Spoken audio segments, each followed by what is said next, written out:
Today from the Citrus Bowl in Orlando, the site of the FHSAA football finals. Tonight, it's a Class 4A state championship game between the Bulldogs of Jacksonville Bolles and the Tornadoes of Booker T. Washington out of Miami. Hello, everyone. I'm Mike Rideout along with Marty Paulman, and we welcome you to Part 2 as this is a rematch of last year's state championship won by Bolles, a game in which the Bulldogs trailed by 13 points, Marty, heading into the fourth and final quarter. But you never can count out a Corky Rogers team. Bolles has won 11 state championships, 10 under their legendary coach. Yeah, you're right. You really can never count out Corky Rogers, and he went through heart surgery in the offseason. A lot of question whether he'd come back. He did, and Corky Rogers all year has been saying this may not be one of his best Bolles teams, but what do you know? He's back in the state championship game and trying to defend a state title in a game they won close against Booker T. Washington last year. And we go from Corky to Colby. Colby Peters was here also, the starting quarterback for the Bulldogs. Yeah, Colby Peters is kind of a Bolles quarterback that we're used to. He runs the ball effectively himself. He runs the triple option, the wing T as they kind of run at Bolles. He throws the ball well, too, doesn't make a lot of turnovers. That's a Bolles quarterback. Not flashy, but Colby Peters is a guy who's a leader, and he was a leader last year as Bolles won the state title, trying to repeat as a senior. Now, meanwhile, over on the Booker T. Washington side, they've got their own version of RG3 and Treon Harris. Booker T. Washington is a bit flashier, and Treon Harris is part of that flash. He's combined 46 touchdowns, passing and rushing this year. Only 6 interceptions throwing the ball. He is the son of Miami Booker T. Washington coach Ice Harris. Boy, Booker T. Washington has been looking forward to this game now for almost 365 days. They thought they should have won last year. Well, they're going to get a chance tonight to prove that against Bolles in a rematch. And over 3,000 yards rushing and passing for Mr. Harris as well. Stay tuned. The Class 4A state championship game is coming up next. It's Bolles and Booker T. Washington.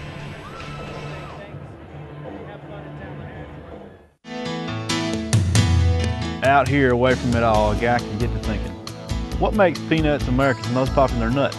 Well, for one thing, they've got more antioxidants than broccoli, carrots, or even green tea. Why, they're a bona fide superfood with more than 30 vitamins and nutrients. And the taste? Well, that's pretty hard to beat. Yes, when you really think about it, good things happen for a reason. I'm Nick Marshall, and I'm a Florida peanut farmer. I dig peanuts, so you can dig them too.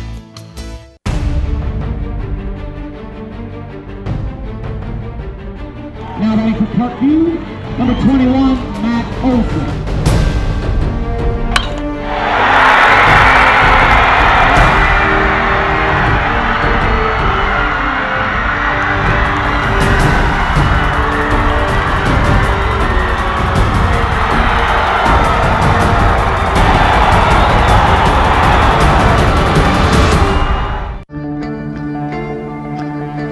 One match away from immortality. This is a total team effort.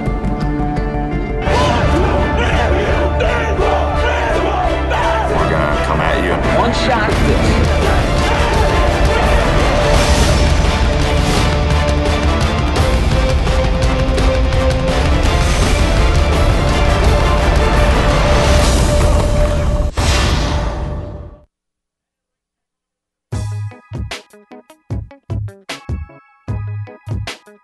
Third down and 3 for the Indians. Oh, the ball came loose. Tiger's going to pick it up. Look at that. Took it back and scored. Whoa! That's unbelievable. That is unbelievable.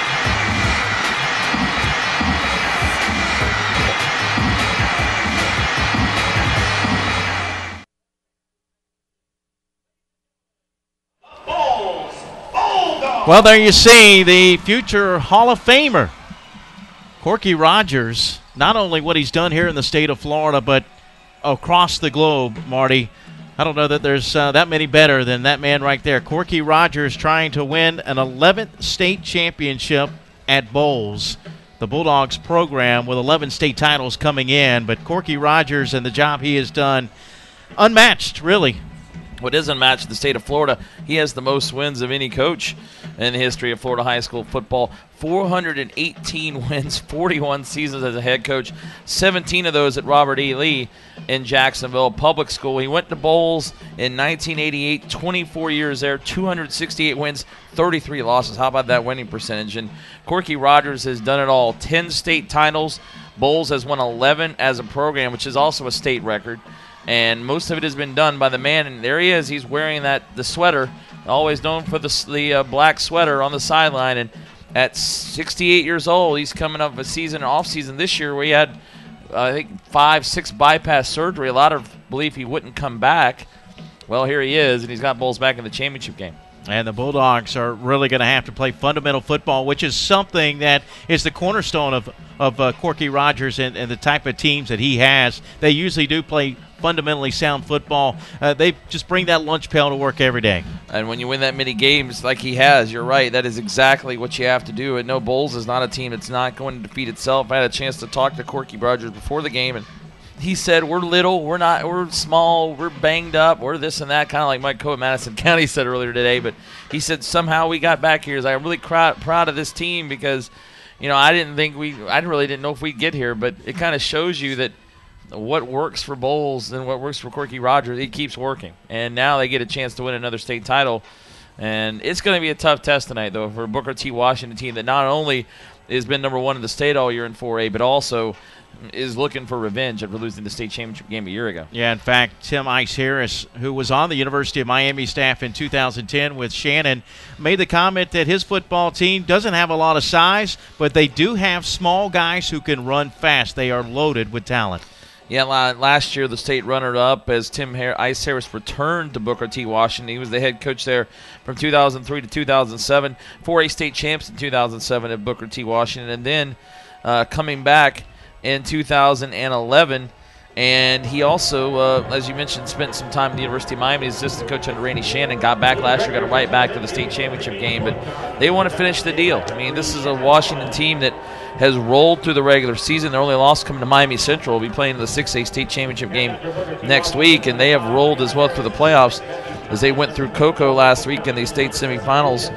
41-13. They beat Gulliver Prep before that 57-0 and 71-0 in the first round. 169-13 is Booker T. Washington in the 3 regional games coming into the state championship game. And as you look at the captains for Booker T. Washington on the left side of your screen, Treon Harris, number 5, the quarterback. Number 9 is Nigel Patton, who muffed the kickoff against Bolles last year that enabled the Bulldogs to get back into that football game. He already has an offer on the table from Florida State. He's just a junior. And then right next to his left, to the right, the third player to your right there, number 6, Matthew Thomas. He's the guy to keep your eyes on defense. Matthew Thomas has had an unbelievable career at Booker T. Washington, and he's going to have his choices of colleges, Miami, Florida State, among those that are interested in Thomas. Boy, he's an unbelievable talent there for Booker T. Washington. Yeah, Treon Harris, you mentioned too, number 5, the junior. He's only a junior. We talked a little bit about his numbers in our first segment. 2,461 yards passing, 33 touchdowns, only 6 interceptions, and on the ground, 747 yards, second leading rusher, 13 more touchdowns. So 46 combined touchdowns for Treon Harris. And he's going to lead this offense. He'll be the leader in this offense. Cronus Larry is the leading rusher, 762 yards and 13 touchdowns as well for Booker T. Washington. But on the other side, Bolles, at times this year, Colby Peters has been injured. Bolles went down to their third-string quarterback at some points in the season. But again, they found a way to win. And not only that, last week they had to go on the road to Yulee in the state semifinal, playing the now nation's leading rusher, Derrick Henry. Henry got his yards over 300, but Bolles got the win on the road, and that's normally what it takes. Bolles, the team beat the individual, as Derrick Henry was a lot of Yulee's success. So Bolles has had to go on the road this postseason, went to South Sumter, which was undefeated during the season up in Bushnell, the number 2 team, and won that game in the regional final round, and their first round win over Mount Dora. So here's Bolles again, back in the state championship game, and this is so far the only rematch we've had in the state championship games in the 2012 FHSAA football finals. In fact, it will be the only rematch we have. And also, it could be our only repeat state champion. Since Manatee got beat last night, Bolles is the only team now with a chance to repeat. That's right, and earlier today, it was University School winning in 3A. Next week's games are all not repeat matchups in 5A, 6A, 7A, and 8A. And you're right, there are no other opportunities for a team to defend its title. So it's up to the Bolles Bulldogs to be the repeat state champ here in 2012. Kicking off for the Bulldogs will be number 7. And that is John Luca Heatherly, senior, who is also the running back. And back deep to receive it, standing at the 10-yard line over on the far sideline for the Tornadoes is Crondis Larry. And on the near side to his left is Nicholas Norris. So we are ready for football. 12 minutes up on the board. We'll play 4 12-minute quarters to determine our Class 4A state champions. Sit back and enjoy it. It's Booker T. Washington and Bolles, Part 2.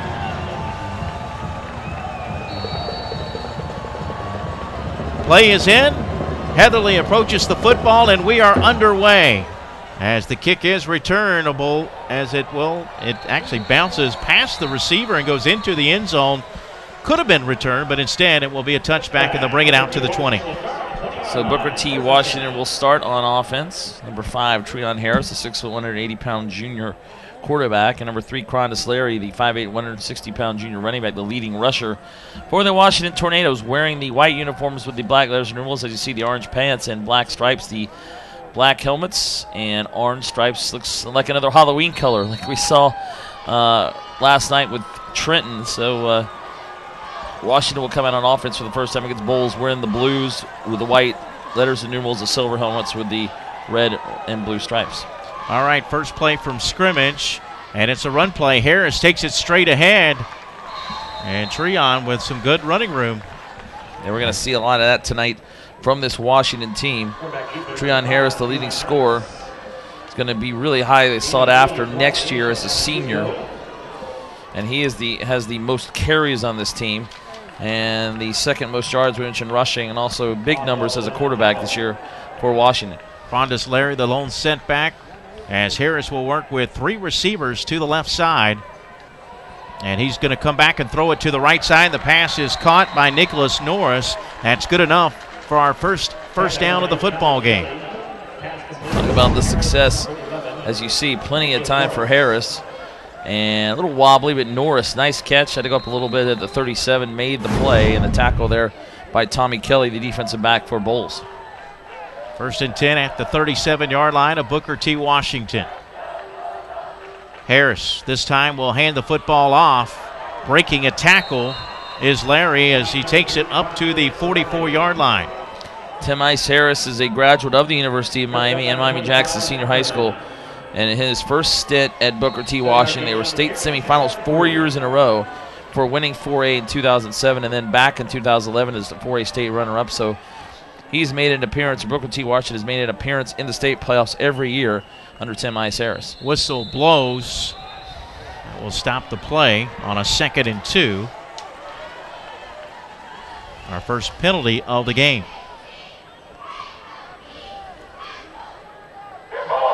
We'll start on the Tornadoes of Booker T. Washington.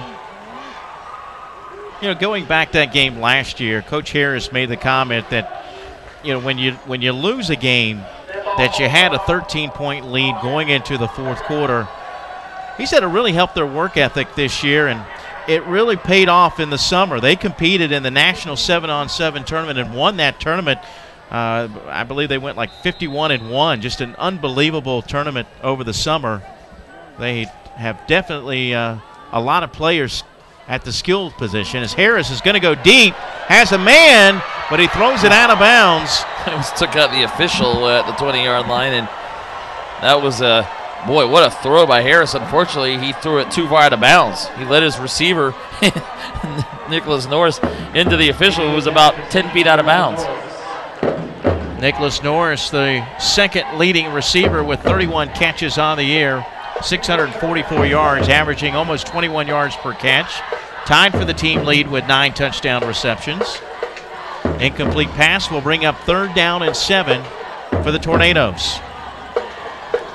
Booker T. Washington with 169 points in their 3 playoff wins. They can put points up in bunches. Harris to throw again across the middle, and it's almost intercepted at the 40-yard line, into and out of the hands of Tommy Kelly, the senior defensive back. Yeah, that pass was thrown right to Tommy Kelly, who fortunately plays for the Bolles team. He's in the blue. That's the wrong color. as you can see, Harris, plenty of time, but that ball got a little high on him, overthrew his receiver by a couple yards, and Harris really should have, or Kelly should have really had that interception at the 40-yard line. But 4th down, and Washington will punt it away. Back to receive the punt for the Bulldogs, Dexter Carter. Does that name ring a bell? Yes, it does, for son of the Florida State and San Francisco 49ers star, Dexter Carter. And this is going to take a Booker T. Washington roll inside the 15 and will be down just outside the 11.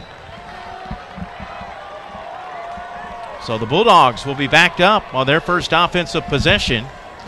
And we'll get a chance now to see this wing T offense under direction of quarterback Colby Peters, who was the starting quarterback last year for Bolles. 104 of 165, only 5 interceptions, 18 touchdowns, and over 1,600 yards through the air. And number 2, Arterius Mitchell, the leading leading rusher, with 181 carries, 1,127 yards, and 24 touchdowns. And the leading receiver is Austin Kirksey, number 9, 35 catches, 557 yards. And we have touchdowns. A fumble. Washington has it, Let's I think. see, BTW is saying that they've got it, but the whistle had blown. I'm not sure why the whistle blew. I think Bolles is going to get a break here, it looks like. This would be an awful start for Bolles. A turnover inside their own 15. Washington's still signaling Booker T is towards their side, but I don't know. I think Bolles is going to keep this ball. Wow. Well, that is a bad break for Booker T. Washington. So no play. Back to the 11, and he'll start over. And yeah, you're right. The running back that time, that was Gianluca Heatherly, number 7. Never really got the handoff from Colby Peters. I'm not sure how you can blow the whistle there, but that's what happened. So Washington loses a turnover there. Michael Johnson had it recovered for the Tornadoes. So we'll replay the down. 1st down and 10 for the Bulldogs from their own 11-yard line.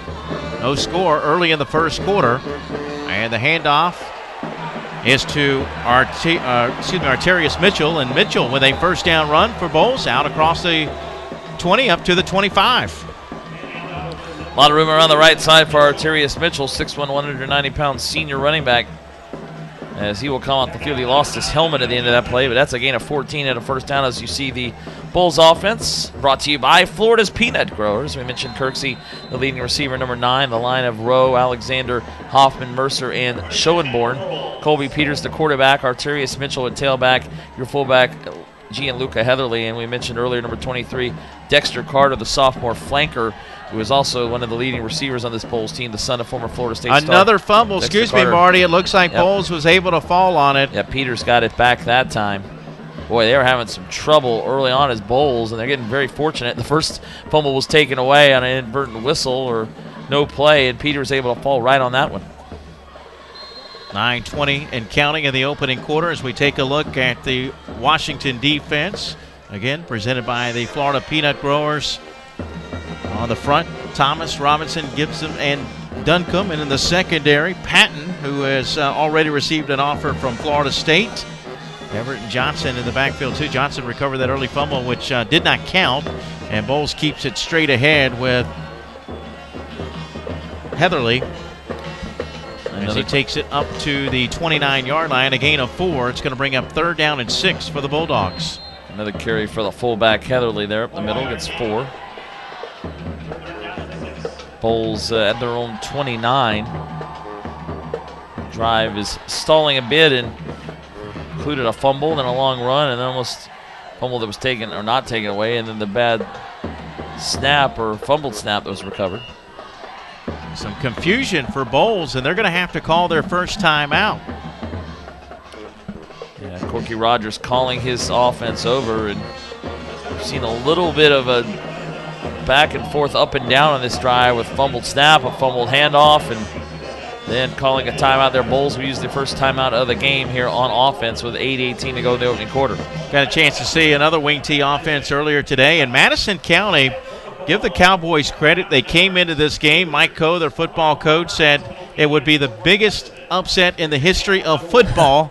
Well, they had a 17-0 lead, only to see University School of Fort Lauderdale come back with 24 unanswered points to win the 3A title. Yep, and that game that we had earlier today and tonight's game is presented by Florida Peanut Growers. Peanuts, energy for the good life. Go to nationalpeanutboard.org for more information. Yeah, that game earlier today in 3A, Madison County dominated for the first quarter and a half. And then in the second half, really the end of the second quarter, University School got going. They finally took the lead 24-17 halfway through the fourth quarter. Madison County drove down inside the 20, but on 4th and 17 got 16 and came up a yard short. University School ran out the clock. But a really good game earlier today as University School out of Fort Lauderdale and Davie area won its first state title. By the way, we got the update that the live stats now are working by the FHSAA as there's a collision, and here's a flag as the pass was intended for Mitchell. Defensively, Booker T. Washington's Terry Jefferson going to get called for the foul. Yeah, Laquan Scott, number 26, also in that area, and that looked like they kind of slipped there at the 35, and Mitchell went down. But the call will be on Booker T. Washington for the pass interference, so Bolles will get another first down. This is, again, another strategy. It's kind of what we saw earlier today. Madison County was going to run, try to control the clock. University School scores fast. Bolles is going to try to do the same thing tonight. They're going to try and run the clock. Booker T. Washington, a little more experience, can score a lot quicker than Bolles can. And there's Bolles right now, still with this drive moving almost near midfield. And we got a bootleg play by the quarterback, but good defense. Yeah, that was a nice tackle by Laquan Scott, the nickelback senior, who was able to drag down Colby Peters after a gain of about 2, but Peters looked like he had some room around the left side. Yeah, he ran him down. Peters was trying to get to the outside, just not quick enough, and actually a gain of 1, second down and 9. This drive began on the Bolles 11-yard line. They have a second and 9 at their own 45-yard line. No score as we're under 7:40 to play in the opening quarter. We mentioned Dexter Carter, and we'll get to in a minute. Play action. Peters in trouble, but he steps up in the pocket, gets it downfield into double coverage, and it's intercepted. It's intercepted. It's picked off by Nigel Patton, who I mentioned earlier already has an offer on the table from FSU. He's just a junior. And there's our first turnover of the game, but wait, let's see. There's a flag on the play. Holding on Bolles. So okay, so that'll be declined as we take a look at the interception again, Marty. Yeah, and it was a play action. Peters moved up in the pocket, but double coverage as he tried to go deep to Austin Kirksey down the middle of the field. And good job of Patton and also Terrence Wells McWhorter, number 20, both on the coverage. And there you go. Patton makes a big play early in this game. Although that kind of ends up like a punt for Bolles. The ball's all the way down at the 13-yard line after the interception. But that is a nice leaping play by Patton, who we talked about this a little before the game. Had a big turnover in last year's game for Washington late in the game that kind of swung the game towards Bolles. And that's a good play to start this game for Nigel Patton. Coach Harris was excited about the fact that last week was the first time that most of their starters, and they had 15 of 22 back from last year's state runner-up team, were back in the lineup. There's the snap to Harris. Harris going to go downfield. Wide open on the play is Deltron Hopkins. Hopkins to the 30. He's got running room. Daylight in front of him. Touchdown, Booker T. Washington. Well, so much for that being a punt. As on the first play, Treon Harris with a bullet down the middle of the field to Deltron Hopkins. And there's that speed of the Tornadoes we were talking about. Cut back to the middle of the field, cut to the left sideline, and he is gone to the end zone. And Washington, after the interception, strikes one play, 87 yards. Boy, that's a strike. Look at that perfect spiral. Caught at the 45. Nice cut right here. And he missed tackle by Bolles. He's going to get a blocker in front of him. And down the sideline goes Deltron Hopkins, the junior wide receiver, to put Booker T. Washington on top 6-0. That was Teron McPhee out in front blocking for him. An 87-yard touchdown pass from Treon Harris. The point after is on the way, and it is good. And with 7 minutes and 13 seconds to play in the opening quarter, Washington strikes first. It's Booker T. Washington 7, Bolles nothing. And again, we'll see another look at this. Harris back, plenty of time to throw this pass, and Bolles trying to stay in front of the receiver, but he had so much room than Hopkins. And again, there's a nice block out front too for Booker T by number 4, Teron McPhee, and that helps Hopkins go all the way to the end zone for the touchdown. Coach Harris said that one thing that Trehan has gotten better at is his leadership and his ability to read defenses and make good decisions. And he actually made a comment that Bolles does a pretty good job of mixing up their coverage, and with them being a passing team, they had to make sure that he was ready even more for this game, because it was going to be a big one for him to show that he's fully developed and can be a quarterback at a BCS conference school one day. Well, he showed it there with the arm. Washington with a 7-0 lead. Here comes the kick. Low line drive kick, going to be picked up at the 10-yard line. Return across the 20 to the 25. That is going to be Dexter Carter. And Dexter Carter's father, we talked about earlier, played at Florida State, was in the NFL, had a Super Bowl ring with the 49ers, but he's an assistant coach, running backs coach here at Bolles. So he's coaching his son as well on the sideline for Corky Rogers and the Bolles Bulldogs. 7:06 remaining in the opening quarter. Bolles trailing 7-0. Both teams coming in with identical 12-1 records, but really a little bit different when you look at the teams that they've played this year, Marty. Well, Bolles at times, they've had some close games. 21-14 over Bayside, 30-27 over Plantation American Heritage, 20-13 over Crestview. Only loss came to 7-8 Fleming Island by 5 in a game they led and actually lost late, and then beat Rains, and we'll talk about that in a minute. Run play right side. The ball carrier. Rains in the game that was for the district title. They came back, scored with 3 seconds left to win that game at home 24-21 to make them district champs for Bolles. Then they had to go on the road in 2 of the 3 games. South Sumter 31-24, they won a game against the South Sumter team that was undefeated. And Corky Rogers said that team that was so big and so strong, but we just found a way to win that game. And then last week on the road in the state semifinal, went up to Yulee and ended Derrick Henry's record-breaking career 45-35. And 2 on the other side, Booker T. Washington, 3 playoff games that combined 169-13. They've outscored their opponents. Ball tipped and almost intercepted. Patton off the tip, almost came up with a second interception. Yeah, just missed this as the Peters pass there is tipped a little high for Carter that time, and he almost tipped it right into the hands of Nigel Patton. Would have been his second pick in about 2 minutes.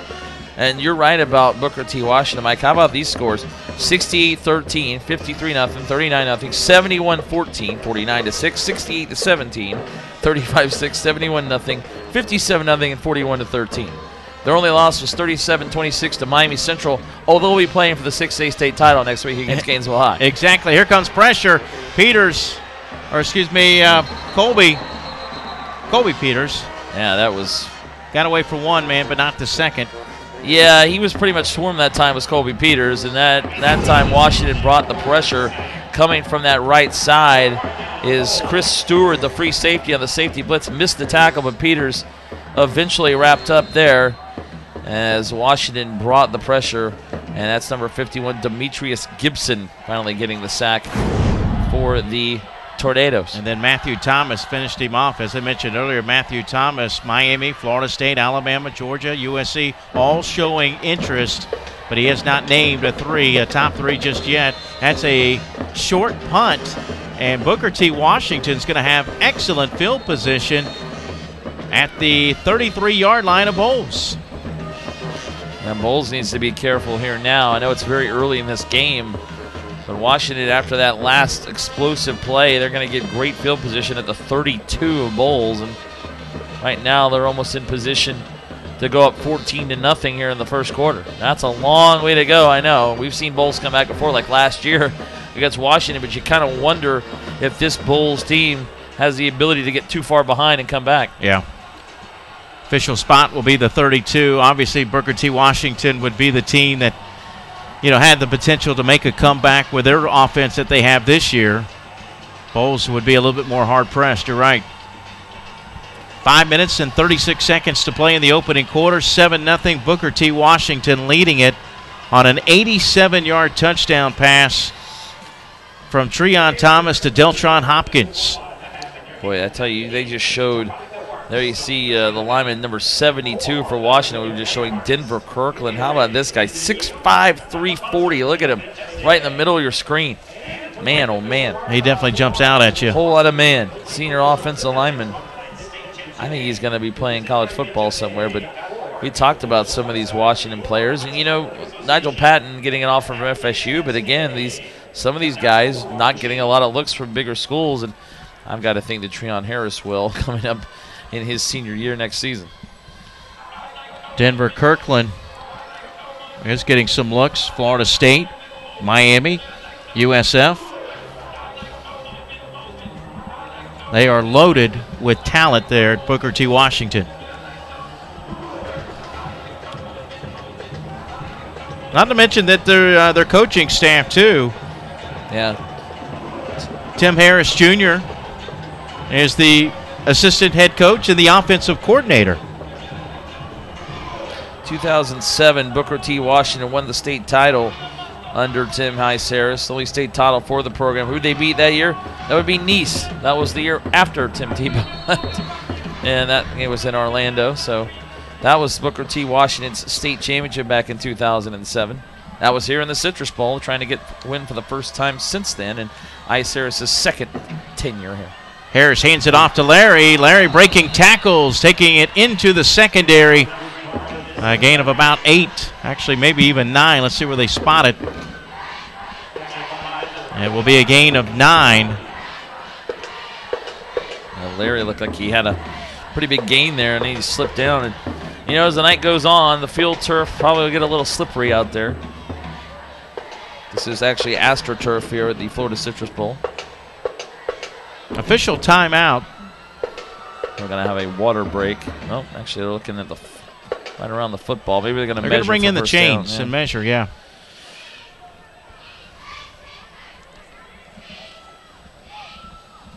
Already over 100 yards of offense. Of course, they were benefited by that 87-yard touchdown pass. Only 14 yards of total offense for the Bulldogs.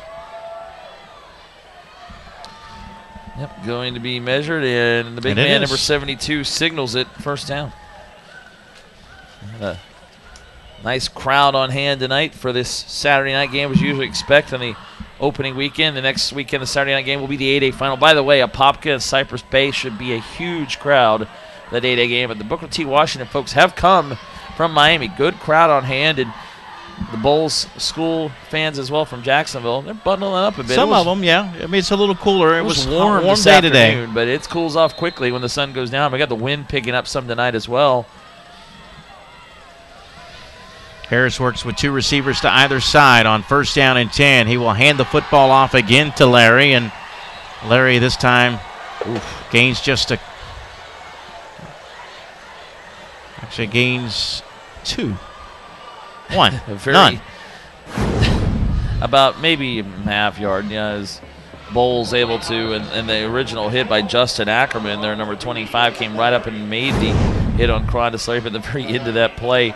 Denver Kirkland flattened number 51 for Bolles. Stokes looks like number 51, so he took him out at the end of the play. I think I want to run into that guy very much. Actually, it was a gain of 1. Second down and 9. Quick pass out in the flat is caught by Lamar Parker. Parker near the first down marker. Appears to have another Tornadoes first down. That rhymed. That's impressive. Yeah, Parker at the marker. He made the first down, and again, a nice play out in the right flat from Harris to Parker. He gets about 9 yards and a first down to the 11. So Washington can get a first down without a touchdown. First catch of the night for Lamar Parker, who leads the team with 37 receptions. 5 touchdowns on the year, almost 15 yards per catch. Treon Harris, how about the little sidestep move, getting to the outside and able to make something out of nothing. Well, he is tough to tackle. He's quick. He's got a lot of great moves, as you saw right there. Only gets 2 yards, but that's a lot of movement. He should have probably lost 4 on the play. And he's only a junior. That's what I'm saying. He's got 1 more year. Boy, the colleges will be after the quarterback, their number 5, Treon Harris, in his senior year. Over 3,000 yards rushing and passing, 46 touchdowns rushing and passing. He works with 3 receivers to his left on second down and 8. And he'll hand the football off once again. It's Larry, and good play defensively by the middle of that Bolles defense. Leading the charge for the Bulldogs was Greg Rogowski. It was a huge play here. 3rd down and about 6 yards inside the 7. See if Washington or Bolles can hold Washington out of the end zone and maybe force a field goal attempt. 3rd down and 8 at the 9. Excuse me, at the 7. And looks like Bolles may have jumped off sides. That's something you can't do. You can't give this Tornado football team opportunities. Yeah, now that's going to make it 3rd and maybe less than a yard instead of 3rd and 5.5 or 6. So we're seeing some uncharacteristic mistakes by the Bolles Bulldogs during this game. Here's that move by Harris again. He groups one way, moves the other, and it looks like Bolles players kind of playing touch football with him there a little bit rather than trying to tackle him, but just trying to force him out of bounds, I think. That's actually a half the distance to the goal, so it'll put the ball inside the 4-yard line. Right at the 4, so 3rd down and 3. 4 receivers to the left of Harris, 1 to his right, an empty set. 3rd down and 3. They don't have to score. They can pick up the 1st down, but this time Harris won't get there. Making the stop for the Bulldogs, Tommy Lowry, and also Justin Ackerman on the stop, and it will bring up 4th down. A good job there that time by Ackerman and also Lowry of getting right in the middle of the running lane. Harris had nowhere to go. Now at 4th down, back to the 5. This is 4th and about 4, and it looks like Washington going to go for it anyway. I guess this part of the field, you might as well. It's a short field goal, but not sure if the Tornadoes kick a lot of those. And a whistle, and it's possibly going to be a false start on the offense. Actually, delay of, false start. You're right, the call. Boy, that's a huge play. Now if you're going to go for it, it's going to be 4th and 9. So that's a tough play, as we'll see what the Tornadoes decide to do. That's a big penalty there. And by the way, on the season, Washington has not attempted a field goal. So they're going to go for it down here no matter what. Another thing they rarely do is fumble the football away. Only 5 lost fumbles this year. Big stand now for the Bulls defense on 4th and 9. Harris lobs it up. His receiver fell down. Parker can't get back up, and the pass is incomplete, and Bulls will take over on downs.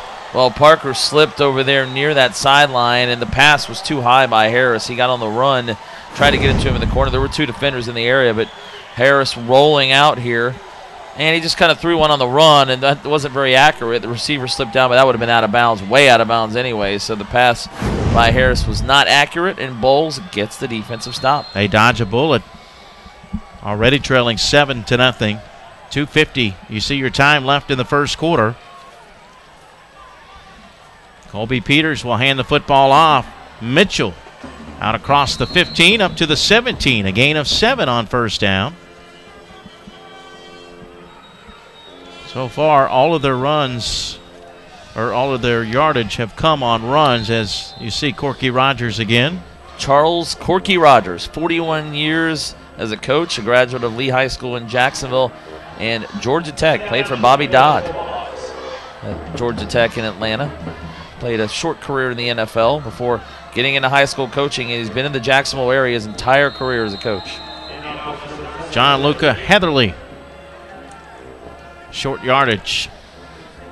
And a big 3rd down coming up for Bolles. And I could recite and tell you his highlights and wins and state titles, but we need to have another hour because it goes on and on and on. I don't have enough time and any break to do that, but suffice it to say, 10 state championships, a school or a state record for a coach.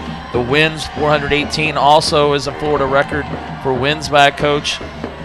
A lot of talk that maybe he hangs it up this year. We've heard this for a long time, but he seems to still enjoy coaching at 68 years old.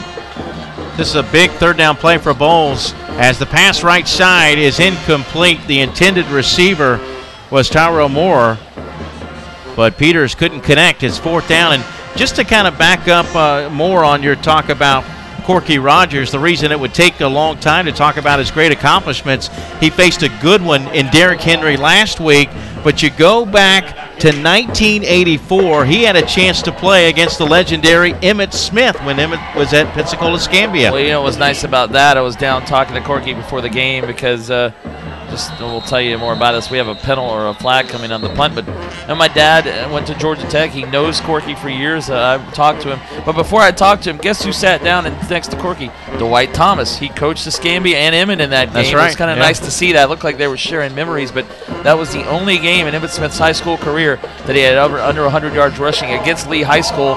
But Escambia won in 3 overtimes. That's the closest he got to a state title at Lee High School. Escambia won 2 state championships under Emmitt Smith. That, as you said, was in 1984. And even looking at state semifinal game appearances there at Bolles, how about 13-0 now in the state semifinals if he at gets to the Bolles? state semis, he's coming to the championship game. You That's might as well right. mark it down. It's happening. There's the kick. A short kick again, but this one will take a Booker T. Washington bounce the other way, back inside the 35. And again, Booker T. Washington with excellent field position. 1:20 to play here in the first quarter. They're not getting a lot of great punting out of Heatherly's. That's 2 short punts now that have ended up inside the Bolles 35. So this will be a drive that starts at the 34. Then again, the last drive started down in that area, and Washington ended up losing the ball on downs.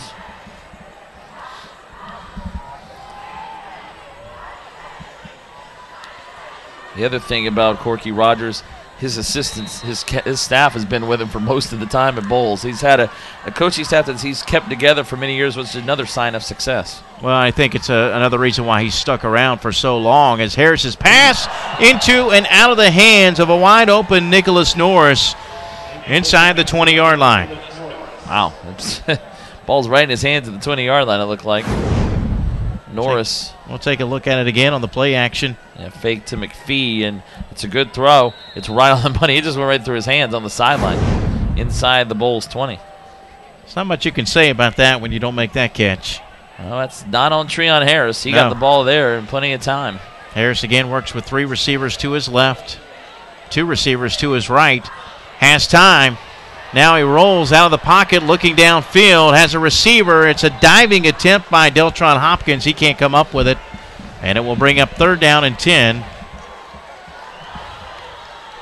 68 seconds left in the opening quarter. 7-0 Booker T. Washington as they lead on an 87-yard touchdown pass from Harris to Hopkins. In last year's game, 33-25, Bolles won it. But again, that was a game that Washington led by 8 points going into the fourth quarter. Bolles shut out Booker T. Washington in the fourth quarter to win that game. Pass out in the flat is caught by McPhee. McPhee trying to get down to the first down marker, cannot do so. He's inside the 30, down to the 28. But Teron McPhee comes up short. It's going to bring up 4th down, and let's see what Booker T. Washington decides to do. I would imagine they're going to go for it. 4th down and about 5, a little up 4.5 here. So, yeah, I think he'll go for it. I think it's safe to say when you don't kick field goals, and this would be too long anyway, and you're not going to punt it from the 28, you're going to go for it here on this side of the field. Bolles trying to get another defensive stand. 4th down and 4.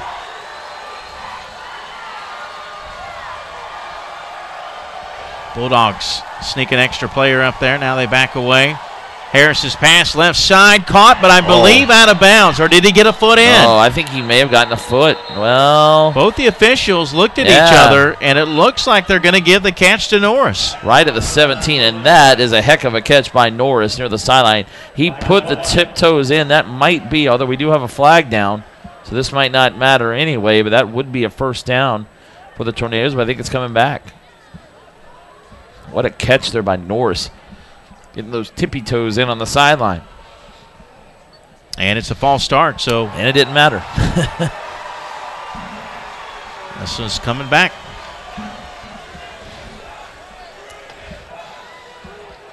Well, that would have been a nice catch for a 1st down, but legal procedure, legal formation, we'll call. So now we go back to the 33. And now it makes it 4th and 9. And I guess Technically, you could punt it here, and that might be what they do, although Harris is back in at quarterback with 5 wide receivers. That just shows you the Actually, confidence. There's no backs. This may be a quick kick. Tim Harris has in his offense. This might be, nope. Wow, no backs here. Treon's pass has a receiver wide open, but he underthrows Nicholas Norris. Incomplete, and Bolles will take over on downs. Norris is wide open at the 12-yard line.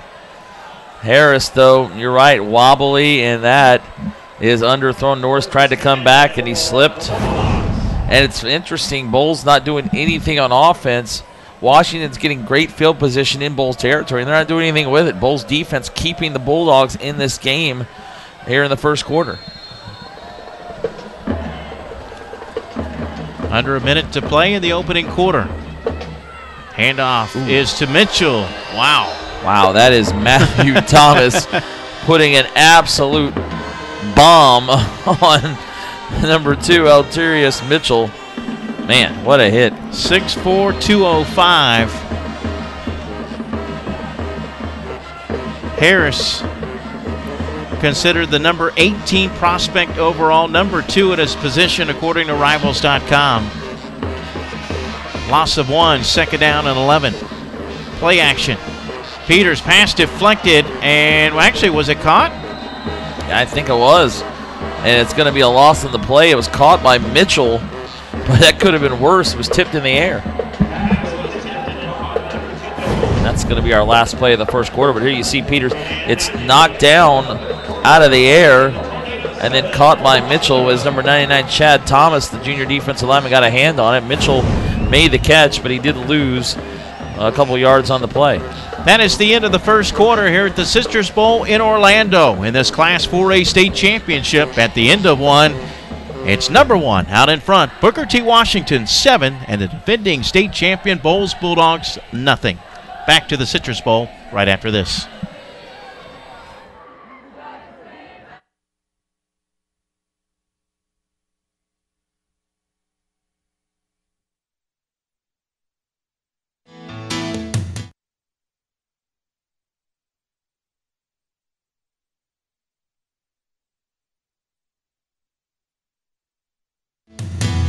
Out here, away from it all, a guy can get to thinking, what makes peanuts America's most popular nut? Well, for one thing, they've got more antioxidants than broccoli, carrots, or even green tea. Why, they're a bona fide superfood with more than 30 vitamins and nutrients. And the taste? Well, that's pretty hard to beat. Guess when you really think about it, good things happen for a reason. I'm Nick Marshall, and I'm a Florida peanut farmer. I dig peanuts, so you can dig them too. We can get a player up here. Oh, that's good stuff. All right, perfect. Prepare a Wiley Ballard graphic. Do you want me to start the stream? Start the stream. Camera 3. Beautiful. We're coming in on 1. For more information on how your school can join the Play On School broadcast program, go to playonsports.com/SBP.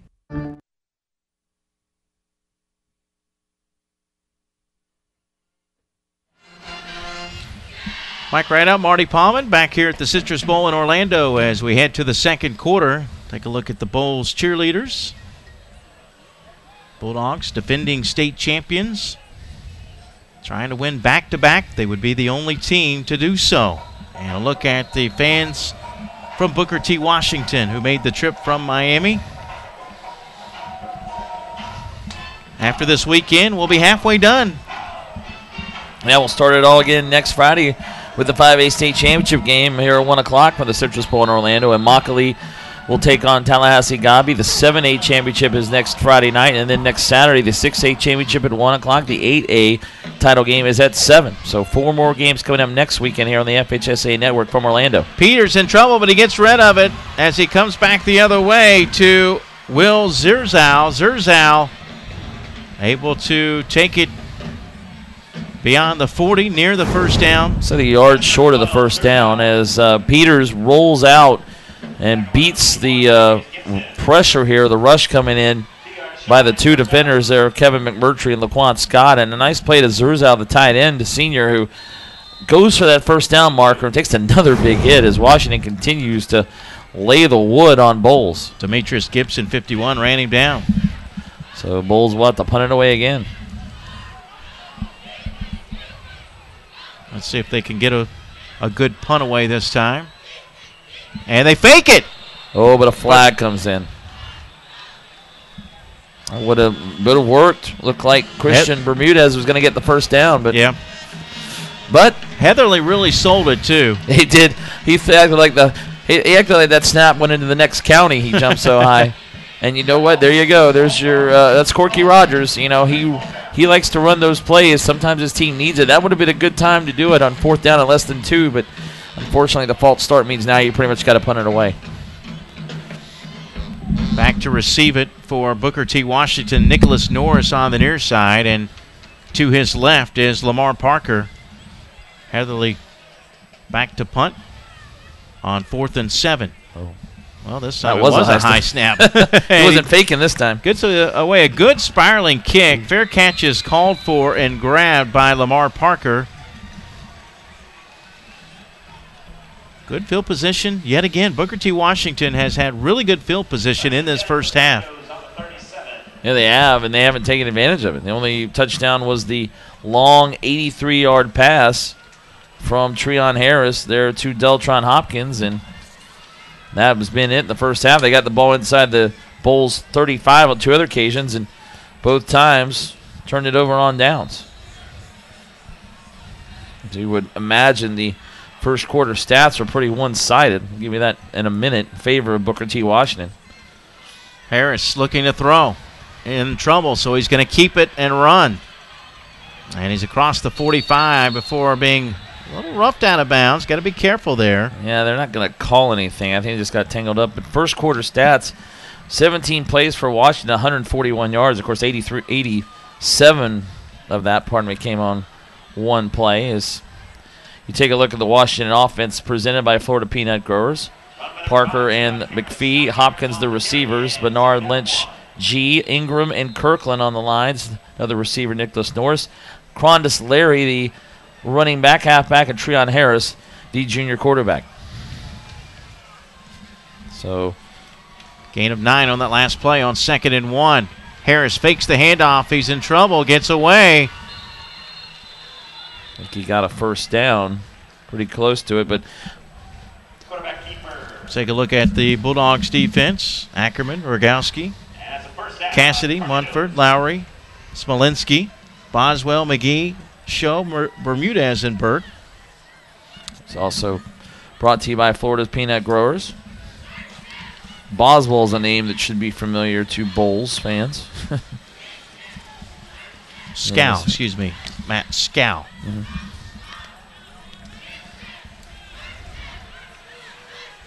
So a first down for Booker T. Washington. They lead at 7-0. 10:02 to play in the second quarter. Mike Boswell, the head baseball coach at Bolles. Harris with a little pump fake. Now he's going to keep it. He's got some room if he can get away. Able to take it down to the 45-yard line.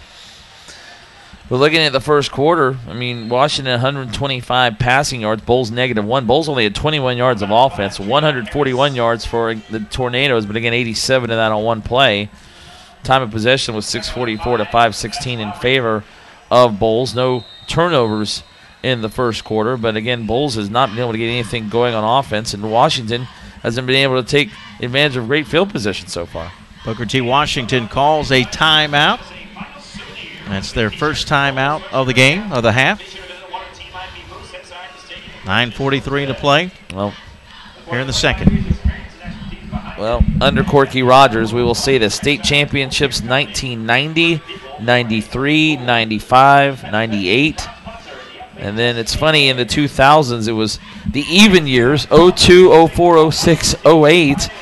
And then they decided to forget that and win it in 09. They didn't win it in 10. Now they're on an odd-numbered run. They've won it in 2009 and 2011. So really that technically means they shouldn't win it until next year. But Corky Rogers would like to take care of that tonight. But those are your state championships, all of those state championships since 1990 under Corky Rogers. And you've also got the state runners-up in 96 and 2003. I mean, it's just a long run of success. And they have been in the playoffs every year under Corky since 1989. And by the way, he'll be celebrating another birthday coming up in 11 days. He'll be 69 and still enjoying coaching as he gets near that 70-year-old plateau. But, yeah, he has been coaching in Jacksonville the entire time, 41 years at Robert E. Lee for 17, and then at Bolles for the last 24 seasons. Treon Harris works with 3 receivers to his left, 1 receiver to his right. He throws downfield, receiver there, and it's almost intercepted. It was knocked away and almost picked off by Matt Scow, senior defensive back. Well, that seemed to be pretty much a point-blank interception here. Harris threw this ball right down the middle of the field. Scow cuts in front, and a nice play to get in front there of Teron McPhee, and he had it, and he had a nice return if he picks it off instead. It will be another 3rd down for Washington. And again, it may be 4-down territory. Well, this one's a little tougher because you're just past midfield, but you are in Bolles territory. 3rd down and 4 at the 45 of the Bulldogs. The lone setback is Mark Walton. The pass is caught by Norris, who gets away and picks up additional yardage. Another 1st down for Booker T. Washington. Well, that's a nice move by Nicholas Norris. He broke a couple tackles, was able to pick up the 1st down, and then made another, just like he almost did a break. He stopped and then made a few more yards out of it. Originally, when Norris catches this ball, he's 3 yards short of the 1st down, but he breaks the tackle there by Kelly, the tackle attempt by Tommy Kelly, then again puts on the brakes and picks up about another 5 yards down to the 33-yard line. Nicholas Norris, 5'9", 170-pound senior receiver. Second catch of the half for Norris. A fumble snap, and Harris wisely falls down on the football. But a loss on the play, back to the 41-yard line, a loss of 8. And that's tough, too, when you're not picking up yards in bunches. Now Washington probably will have to go back into more of a passing mode, not that really bothers Ice Harris that much. But again, that snap was right in Treon Harris's hands and just had to go back and fall on it at the 41. On 2nd and long, Harris to throw. Has a receiver on the near sideline. It's caught. Catch made by Lamar Parker. His 2nd catch of the half. Under 9 minutes to play in the first half. Booker T. Washington leading Bolles 7-0.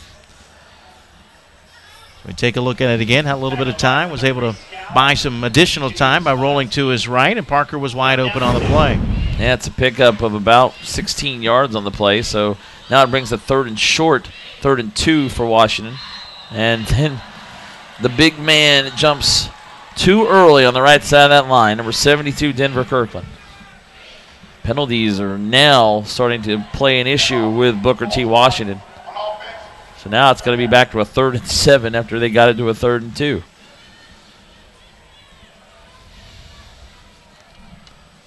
Nicholas Norris considered their home run threat a game changer.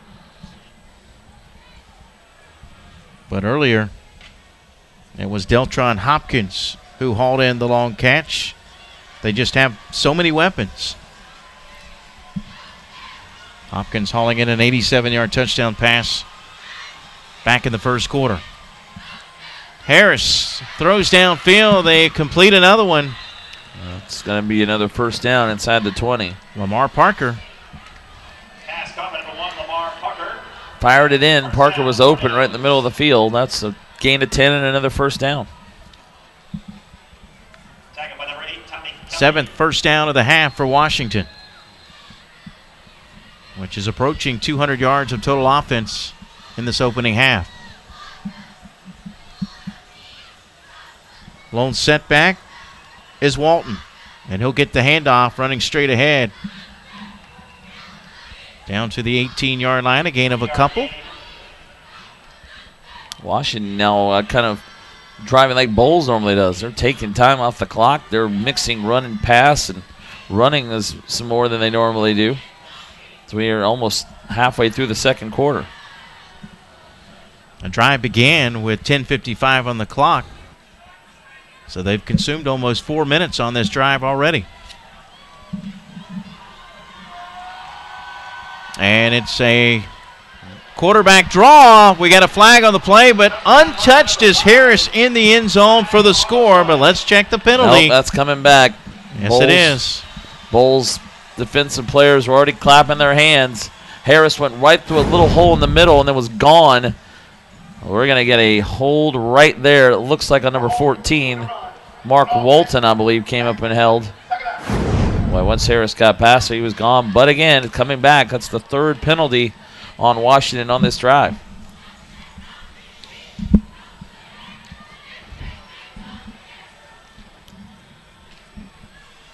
So this will back the Tornadoes up. Ball placed down on the 27-yard line, where it is 2nd down and 17.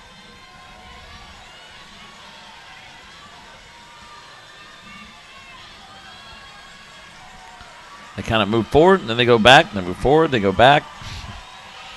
6 penalties for 45 yards. Wide open on the play is Norris, and Norris out of bounds inside the 15-yard line. And then they get 12 more yards back, so now it's going to be a 3rd and 5.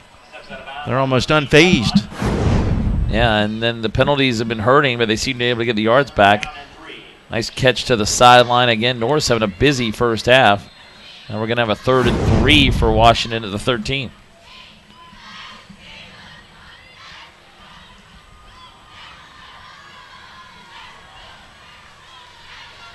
Under 7 minutes to play until halftime. 3rd down and 3 at the 13-yard line. High snap. Harris brings it down. Harris gets away from a tackler, and he's in the end zone for the score. Touchdown, Booker T. Washington. This one counts. There are no penalties on the field.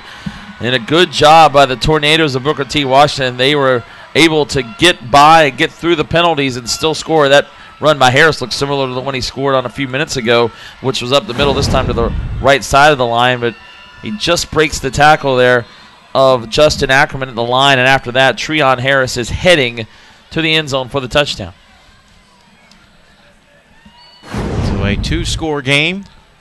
Harris takes a seat, a breather. 38 yards rushing in the first half for Harris. It was also thrown for 166. Also has a touchdown rushing and throwing now. False start called against the kicking team, so we'll back them up 5 yards. The penalties, Washington is not avoiding the penalties, but it hasn't hurt them so far.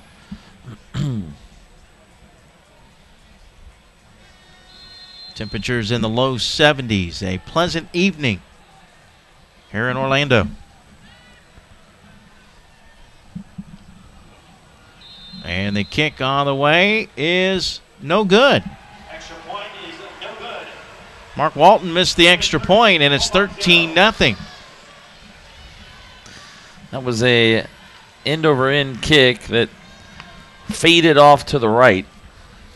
So they made the first extra point, not this time, but Washington does now hold a 13-0 lead, although you remember last year, this was kind of the way the game went a year ago. Although Bolles was playing better on offense, Washington was up a couple touchdowns, and it changed in the second half, so a long way to go. But here again is Harris. And you saw another missed tackle there, too, for Bolles. Yep. Jordan Smolinski. As Harris got it in the end zone, you mentioned Bolles struggling on offense. 4 possessions have gone like this. Interception, punt, punt, and punt. Yeah, I haven't been getting it going on offense, and they're going to need to now down 2 touchdowns. But we mentioned Harris coming in, 46 total touchdowns, 33 passing, 13 rushing, and again, already 1 through the air, the 87-yard bomb to Delatron Hopkins, and now the 13-yard run on the ground for the multi-purpose threat, Treon Harris. Meanwhile, Booker T. Washington with 5 possessions and 2 touchdowns. Pretty efficient. Their other 2 of the other 3 possessions ended in turnovers on downs. That's a live ball. Ball's able to pick it up on the return for the Bulldogs. Christian Bermudez. And 6:45 left in the second quarter. Plenty of time for Bolles to try to get on the scoreboard, trailing 13-0. Out of bounds around the 27-yard line. Bolles, though, so far with only 31 yards of total offense. Yeah, there's Bermudez who made the return that time, and Bolles will now meet on the sideline, and as we will have, looks like we're going to have the water break here with 6:45 to go in the second quarter. But we talked about our champions this weekend in Class 1A, the Northview Chiefs from Bratt over there in the Panhandle of Pensacola. Congratulations to them. Their first state championship, winning in 1A last night over Trenton 42-21. University Christian out of Jacksonville, they won it before.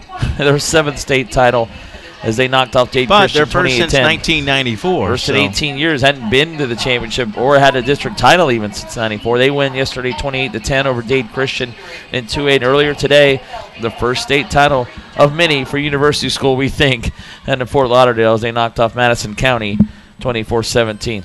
I want to remind you that the finals are brought to you presented by Florida Peanut Growers. Energy for the good life. Visit them online at nationalpeanutboard.org.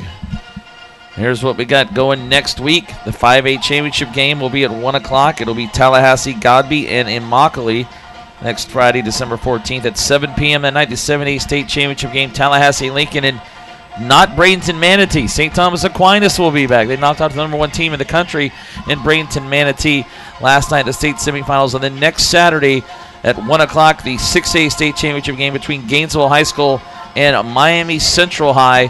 And then the 8A championship game next Saturday night will cap off the 2012 FHSAA football finals here at the Citrus Bowl in Orlando. Apopka against Cypress Bay out of Weston. You know, we talked about Matthew Thomas and how good of a player he is for Booker T. Washington. You mentioned St. Thomas Aquinas. Joey Bosa, their defensive end, who's headed to Florida State, may be the best college prospect in all of South Florida, headed to the Under All-America game. Looking forward to see that big 6'5", 270-pound defensive end. But, yeah, Bosa to Ohio State, the Buckeyes, which went undefeated this year under Urban Meyer. Yeah, not eligible for the national championship or the Big Ten title. Otherwise, they'd probably be playing in the national championship as they're joining Notre Dame as the only undefeated teams in FBS football in 2012. A little misdirection here with the wing T, and it's Mitchell straight ahead. The Bulls, not the same wing T offense we saw from Madison County. They run some plays similar to it, but they also run different plays, and they throw the ball a little more than the Cowboys do as well.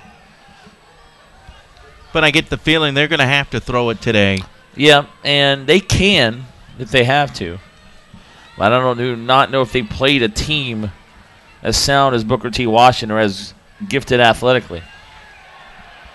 Mitchell on the carry again. Looked like he had gotten grabbed around the He wanted the a neck horse there. collar. Yeah, and no call. It's a short gain of maybe 3 yards, so I guess they got a third down and about 5. They got 4 on the play, 3rd and 5. They don't want to be in too much of a hurry because Booker T. Washington, it doesn't take them long to score. Yeah, Bolles has had the ball longer in the first half than Washington, but Washington scored on a one-play drive of 87 yards. And then the last drive was a bit more of a grind to get that second touchdown. 3rd down and 5. Peters to throw outside. Caught for the first down as the catch is made by Austin Kirksey, 6'4" senior. It's a nice play and a catch over there by Kirksey. As you see, able to make a bit of a diving catch there. Kirksey second on the team with 35 catches. That's his 36th reception of the year, his first of the night. 6-yard gain and a first down for the Bulldogs. 5 minutes, 9 seconds and counting in the second quarter. Bolles down by 2 touchdowns, and big play there behind the line of scrimmage. Dexter Carter. Yeah, and he was that time was dragged down by Tyrone Robinson, number 52. Nice hit by Robinson as Carter tried to go around in, and Robinson was right there to bring him down for a loss of almost 5. 4 yards will be the loss, so it's 2nd and 14.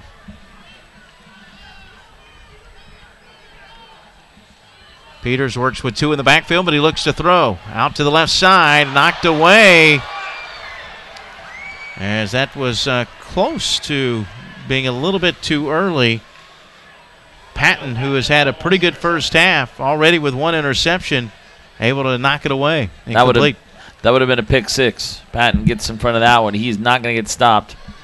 And you're right, already one interception. He's had two others that he's had in his hands as he cut right in front of Kirksey.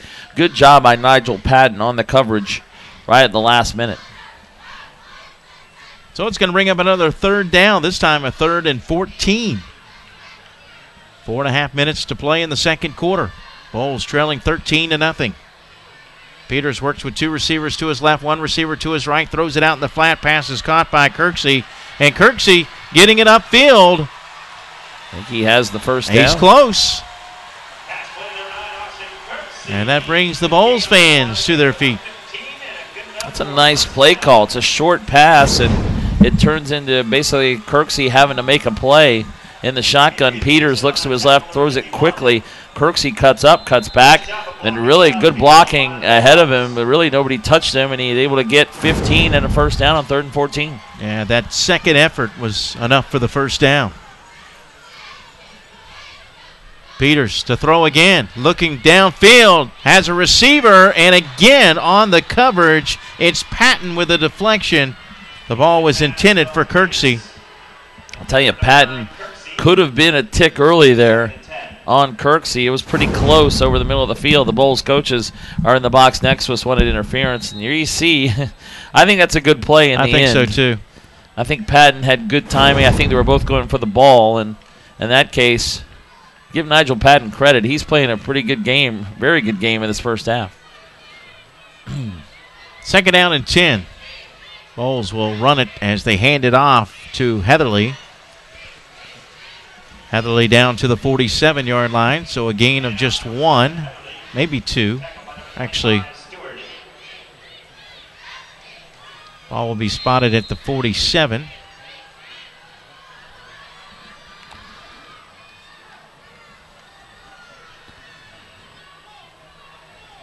Third and 6 for Bolles this time. They need to get to the 41-yard line of Washington.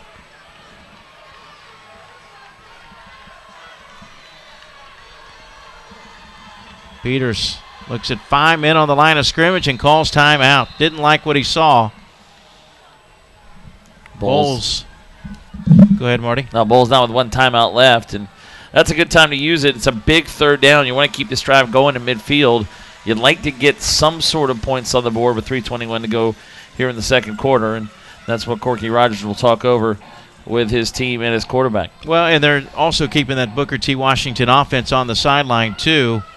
Still 3:21, plenty of time to work with, but this is a big 3rd down play coming up, so you want to make sure you get off a good play. Now you can tell, and you know this about Corky Rogers if you've talked to him, he loves teaching, and that's why he's never left the high school level. He probably could have gone to the college level and coached as many games as he's won, but he likes teaching and coaching high school players, and he's been one of the best at it for a long time.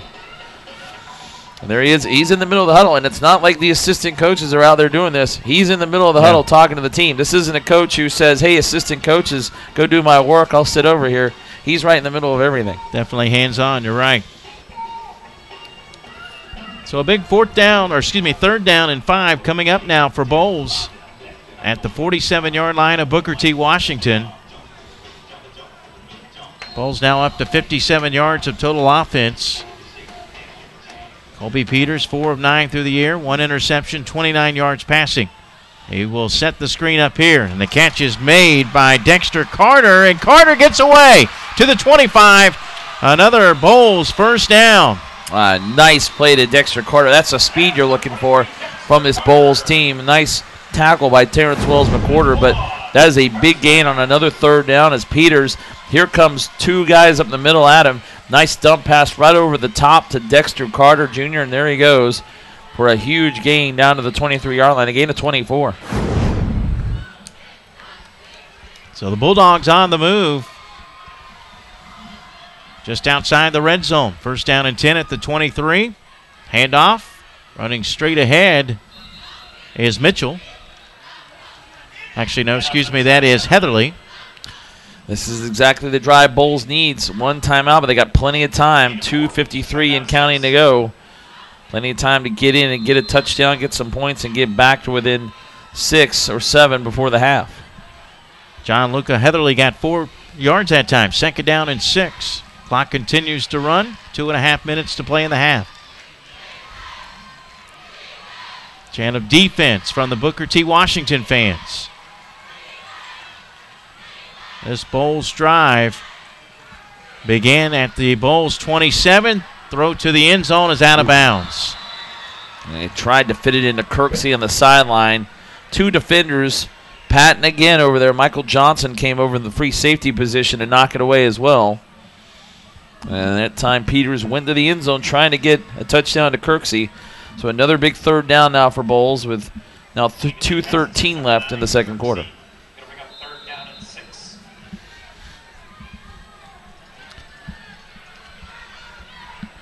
3rd down and 6 for the Bulldogs. 2:13 left to the half.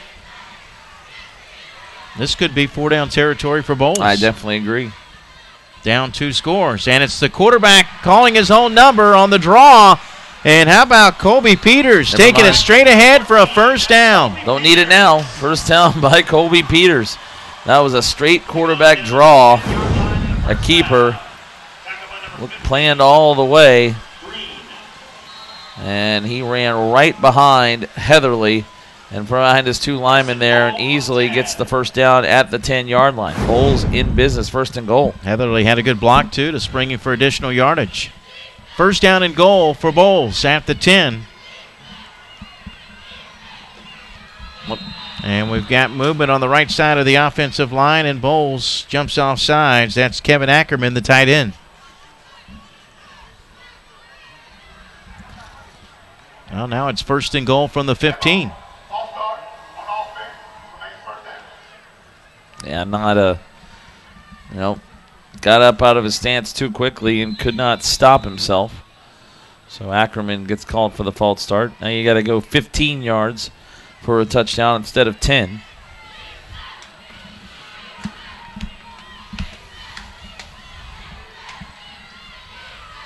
And Bolles will keep it on the ground. Running left is Dexter Carter. Clock's still not a factor now. 1:24, 1:23 and counting. Bolles does have a timeout. Dexter Carter, number 23, on the run that time. Gets down to the 11-yard line. Again, this drive started on the Bolles 27. This is the 13th play of the drive coming up. Marty, they've been able to run this clock down to, under a minute by the time the ball is snapped. It began with 6:45 on the clock. That's the kind of drive they needed right before the half. This is kind of what you expect from Bolles. Spin move by Carter, but he's brought down. We do have flags on the play as the tackle was made by Tyrone Robinson. Yeah, pretty clear face mask on the Tornadoes. It would be a 3rd down and about 8. Now it's going to be another 1st down as you see it right there.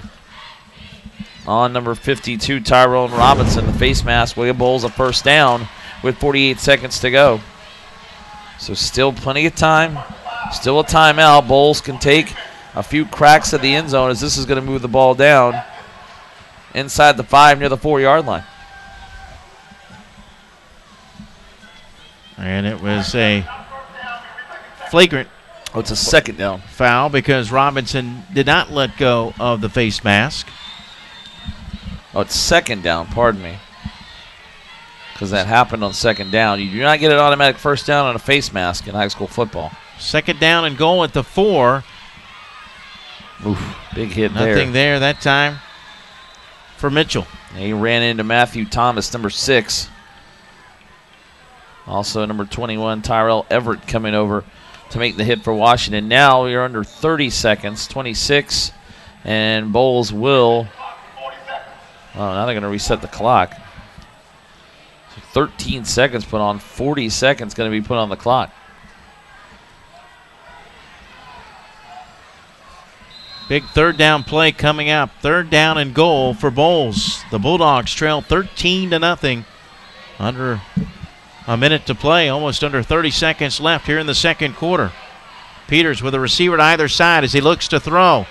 Setting up the screen, and down to the goal line. Is he in? Yes, touchdown, Arterius Mitchell, And the Bulldogs are on the scoreboard with 22 seconds to play in the half. Another well-conceived play. There's Mitchell over on the left flat. It's a screen pass, and he's able to just get the ball over the inline for the touchdown.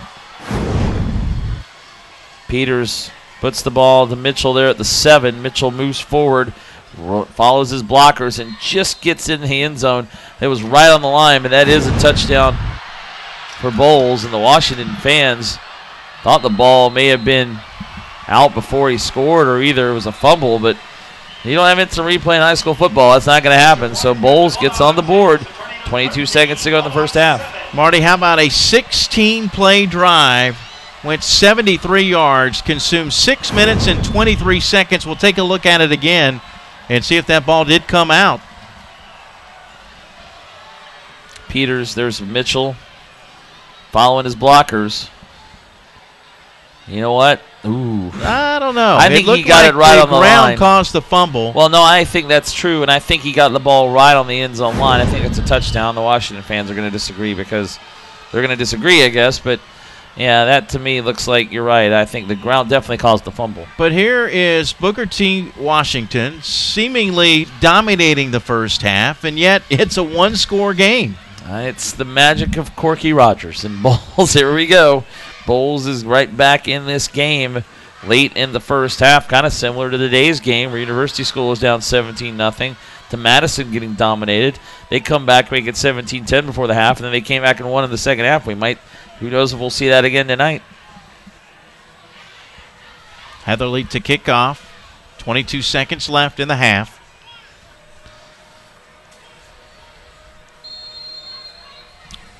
Larry on the near side to receive, and it's heading towards Crondis Larry, who returns it across the 30 now.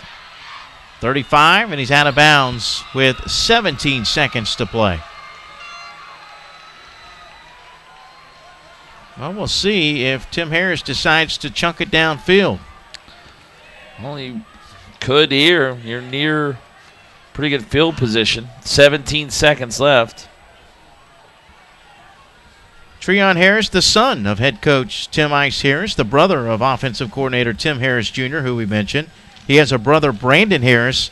That's a second-year quarterback in the NFL with the Houston Texans. He also lettered at Booker T. Washington in track and football. And they'll play it safe and run it straight ahead with Larry, and that will be the final play of the first half. So, even though the Tornadoes dominated the first half of play, Bolles with a long drive. As I mentioned, a 16-play, 73-yard drive that took 6 minutes and 23 seconds off the clock, virtually allowing Booker T. Washington no opportunity to get the football back. And as we head to the locker rooms, you see our halftime score. It's number 1, Miami, Washington, 13, defending state champion Bolles, 7. Stay tuned. The halftime show coming up next, right here on the FHSAA Network.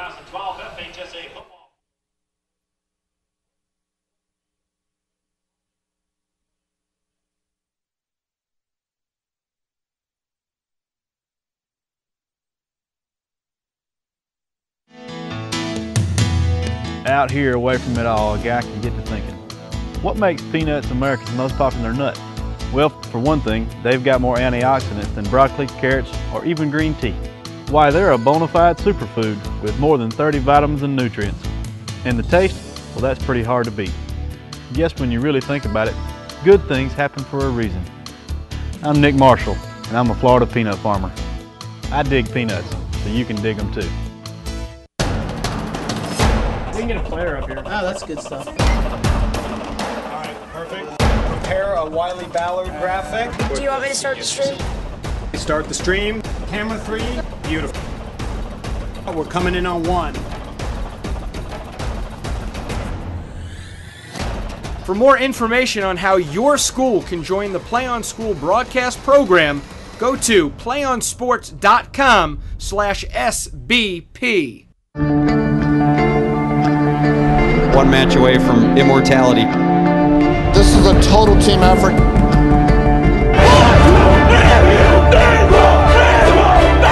gonna come at you. One shot.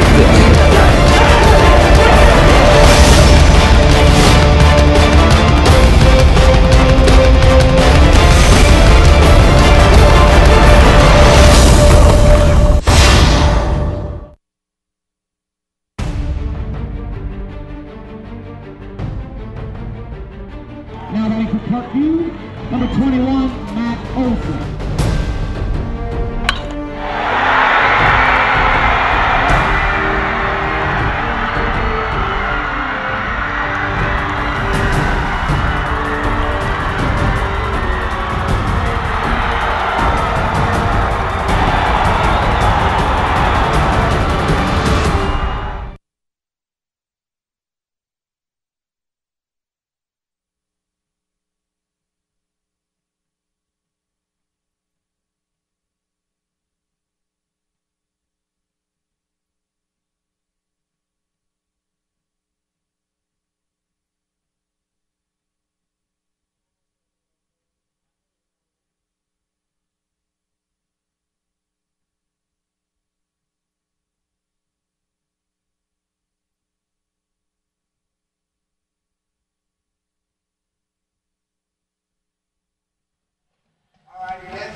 The Marching Tornadoes of Booker T. Washington. I like the theme with the Christmas hats there. Marty, we're only 17 days away from Christmas. I know it didn't feel like it. It didn't feel like it this afternoon. Yeah, no, it really didn't. It was a warm day. Got in the mid, probably upper 80s today for December. And, yeah, here we are, 17 days before Christmas. But, again, it's Florida. This is Christmas in Florida. That's why we play football all the way up until Christmas. It's warm. But a nice night tonight. It's cooled off a bit. And thanks for reminding me. I got to go do my Christmas shopping still. So. Wasn't a whole lot of scoring in the first half, but Booker T. Washington did get on the scoreboard first on a long touchdown pass from Treon Harris to Deltron Hopkins. Here's the 87-yarder that came with 7:13 to play in the first quarter. Hopkins making a nice move and then taking it to the house as he got a good block downfield.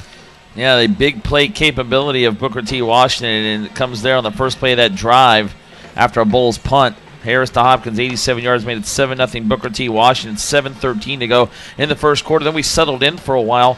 Bolles kept punting. Booker T. Washington kept getting in Bolles territory, but they couldn't do anything with it. And then finally, about halfway through the second quarter, the Tornadoes don't strike, I guess they do, but here they go again. On their fifth possession, this time Harris uses his legs.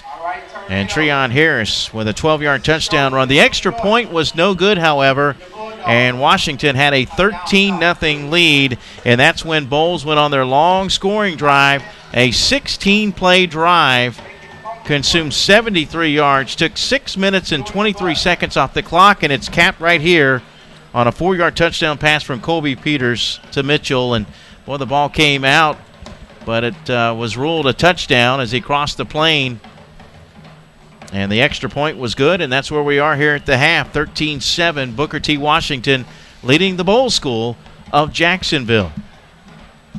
And Bolles really had nothing going on offense. And then they get that 16-play, 73-yard drive, 6 minutes, 23 seconds, only 105 yards of offense. But they only had 32 until that drive, so not only did they get the Bolles offense going, but it put them right back in the game at 13-7 before the half. So Miami-Washington out in front, 13-7 in this Class 4A state championship game. We'll come back with more right after this from the Citrus Bowl in Orlando.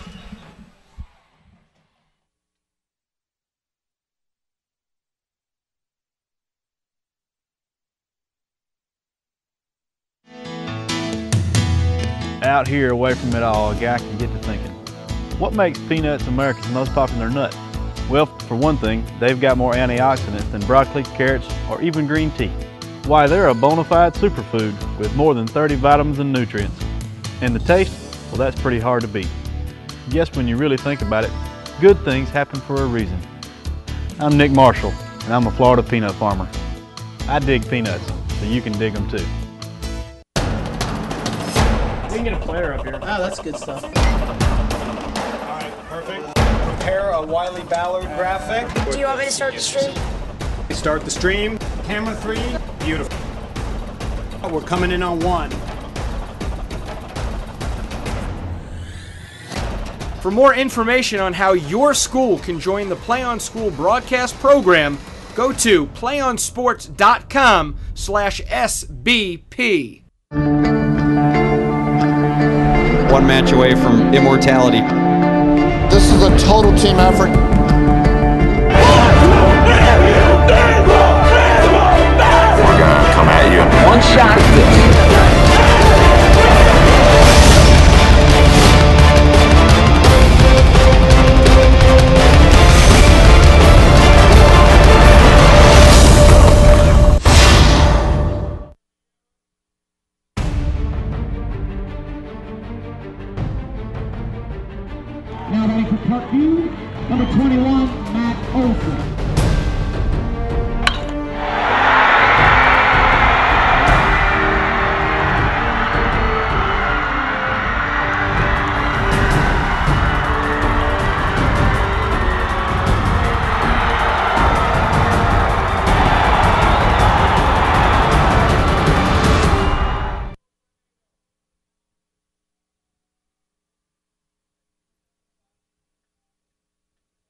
The Citrus Bowl in Orlando. Mike Rideout along with Marty Palman. Miami, Washington leading the Bowl School of Jacksonville 13-7. Let's take a look at our first half stats, Marty. First downs are pretty even, 8-6 in favor of Washington. Also, the rushing yards are fairly even, 56 yards of rushing for Washington, 48 for Bolles. But the passing yardage, the difference right now, and a lot of that is on that 87-yard touchdown pass. You see the passing numbers there, 166 for the Tornadoes in the first half. Yeah, 222 yards total for Washington. Only 105 for Bolles. Bolles had the only turnover of the first half as well. Actually, there were no turnovers at all in the first half. Possession was in favor of Bolles by about 4.5 minutes, but that drive by Bolles at the end of the half, a big one, as they got them back to within 13-7, even though not a lot of offense. Only had about 32 yards until that drive, and penalties, Washington, that's been a problem with the Tornadoes, 8 for 54. The Bolles 4 for 19. There was, in fact, Colby Peters did throw an interception, my apologies, so that was the only turnover in the first half for Bolles, and it did not end up really leading to anything for Washington. Yeah, Nigel Patton had the interception and almost had 2, possibly even 3 picks in the first half. Bolles was 5 of 8 on third down conversions in the first half. Washington was 3 of 6. Washington also was 0 for 2 in the first half on fourth down conversions, and both teams converting 1 time in the red zone. Washington was 1 of 2, and Bolles was 1 for 1. So the Bulldogs, with that long touchdown drive, that 16-play drive, gets on the scoreboard. They make it a close game here at the half. And again, we'll go back to, as we take you to break, that long 87-yard touchdown pass to Deltron Hopkins from Treon Harris. Our score at the half, it's Miami, Washington 13, Jacksonville Bolles 7.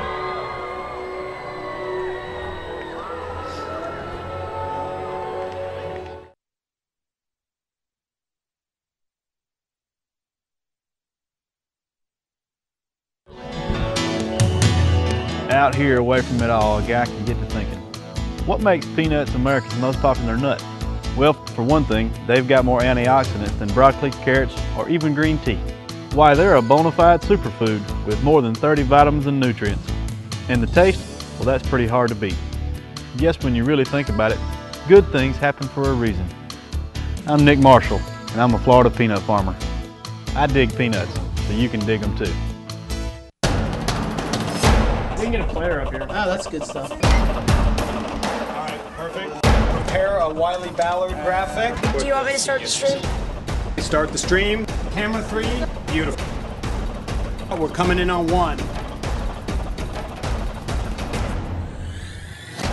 For more information on how your school can join the Play On School broadcast program, go to playonsports.com/SBP. 1 match away from immortality. This is a total team effort.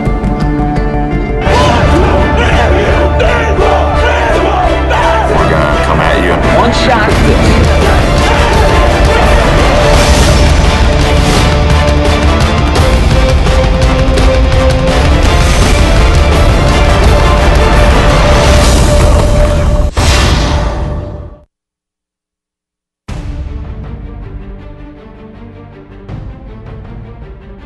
Now to make a Parkview, number 21, Matt Olson.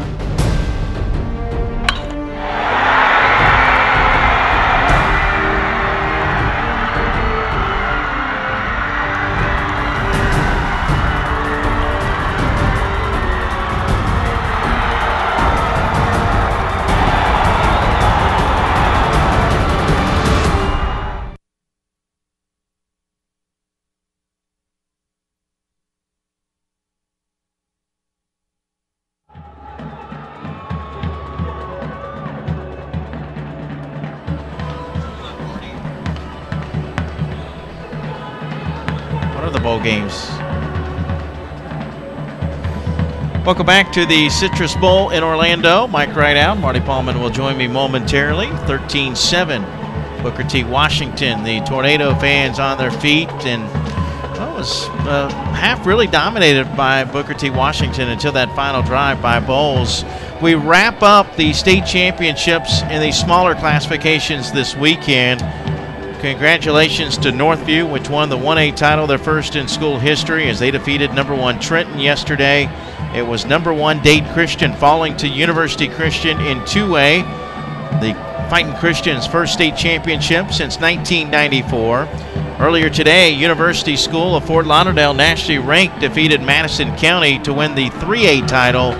And now we're wrapping up our first weekend of the FHSAA football finals with the 4A title as Booker T. Washington makes their way onto the field. 5A through 8A coming up next weekend. In 5A, it will be Godby of Tallahassee and Immokalee. In 6A, Miami Central in Gainesville. Gainesville ranked number 1. Lincoln of Tallahassee and St. Thomas Aquinas of Fort Lauderdale, which upset the number 1 team in the country, Manatee, last night. Aquinas and Lincoln should be a good one in 7A. And then in Class 8A, Apopka and Cypress Bay.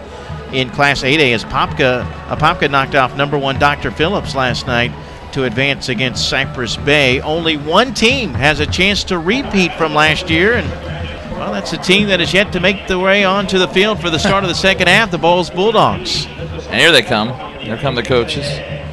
And out of the teams next week, 8A, it'll be the first appearance for Cypress Bay in the state championship game out of Weston. Not the first appearance for Lincoln St. Thomas Aquinas. Their big-time experience in 7A. And in 6A, Gainesville, well, they won last in 1980. Miami Central was here a year ago. And then in 5A, Godby and Immokalee. Godby, those two teams also are familiar to this round as well. So we will see as Bolles comes onto the field if they can be the only repeat state champion here in 2012 from last year. We're also only 1 week away from the college football bowl season. The first bowl game of the season, Marty, Arizona and Nevada in the New Mexico Bowl. Will you watch that one? That'll be next Saturday. No, we'll be here. We won't have to because we'll be calling. That'll be the first bowl game. The championships. No, you're right, and I won't be able to watch that game at all, and I don't know if I would anyway, but we will have a Heisman Trophy winner coming up here in probably about 20 minutes announced. As you see, we are the Florida Citrus Bowl. There will be 2 bowl games coming up here as well. The Russell Athletic Bowl, December 28th, on Friday night between Rutgers and Virginia Tech, and then New Year's Day, the Capital One Bowl, Georgia and Nebraska. And also, speaking of Orlando, Central Florida will be in the Tropicana Bowl over in St. Pete on Friday, December the 21st. That's right. So bowl season is here. Yeah. It will be starting, as you said, next Saturday with a bowl triple header on December 15th. But we still have high school football going on all the way till 10 days before Christmas. I want to wish everyone a Merry Christmas and a Happy New Year for those of you who won't rejoin us next week for the big boys, 5A through 8A. It is the first night of Hanukkah, correct? Happy Hanukkah if you're listening as well. Absolutely. Hard to believe, 2012 almost over. I was just getting ready to say, it's hard to believe not only the 2012, the year is almost over, but the high school football season, the college football season, they both just really have flown by. It really has. It seems like that's the way it works. we wait about 7-8 months for football to come back, and then it's a 4-month season, 3-4 month season. It's over in no time. And high school football, we start with training camps. A lot of teams start in August, and then they move along into September. The season starts, and we're in playoffs by the middle of November. But a lot of the states have already wrapped up, of course, in the colder climates, in the northern states, the Northeast. But here in Florida, again, with our weather, we can play pretty much to the end of the year. And you see Colby Peters, the Bolles quarterback, he's trying to be repeat state champion as well. The quarterback for Bolles last year in their state championship win over Booker T. Washington. Another interesting story, Tim Betros, and we were trying to check on this record, but Tim Betros, the running back for Bolles a year ago in this game against Booker T. Washington, was the MVP of the 4A game. Yesterday, he won another state title with a different school for the second year in a row. This time it was University Christian as the quarterback. And he helped lead University Christian that win. We're trying to find out if there's ever been a player who's won 2 state titles with 2 different schools in back-to-back years. And I haven't been able to figure that out yet, but we will find out, as Beatros was the main reason why Bolles came back and won that game a year ago. Would be surprised if there was another player that has done it at other positions, but for the quarterback position, I can't think of anybody. Unbelievable accomplishment to lead University Christian to the state championship, a team that was not ranked in the final AP poll in the top 5. But their defense, which was an area best in the Jacksonville area, giving up just 150 yards per game, the reason that UCS was able to bring home a state championship. Yeah, they were, and for University Christian, you know, that's a school that has been quiet as of late. No state title since 1994, but now they have 7, which, you know, behind Bolles' 11 would be the second most in the Jacksonville area. Of course, those are private schools. And when you look at the city of Jacksonville, all those state titles for Bolles and all those state titles for University Christian, and yet one state title for a public school in the history of Duval County. That was Raines back in 1997. All right, we're about ready for the start of the second half as Coach Tim Harris gets his troops ready. Ice Harris, great nickname. Ice and Corky going at it here. You know, he was the coach at Booker T. Washington from 2003 to 2007. Led the team to 4 consecutive state semifinal appearances before he left after winning the 4A title in 2007 to go to the University of Miami. Comes back, leads the team to the state semifinal, or to the state championship game last year against Bolles, and now trying to win that elusive state title. Bolles will have the football first to begin the second half, and how about that hit there? Looked like it was Rashard Fry, number 23, came in on a big hit on Dexter Carter. Whew, that was Fry on the hit.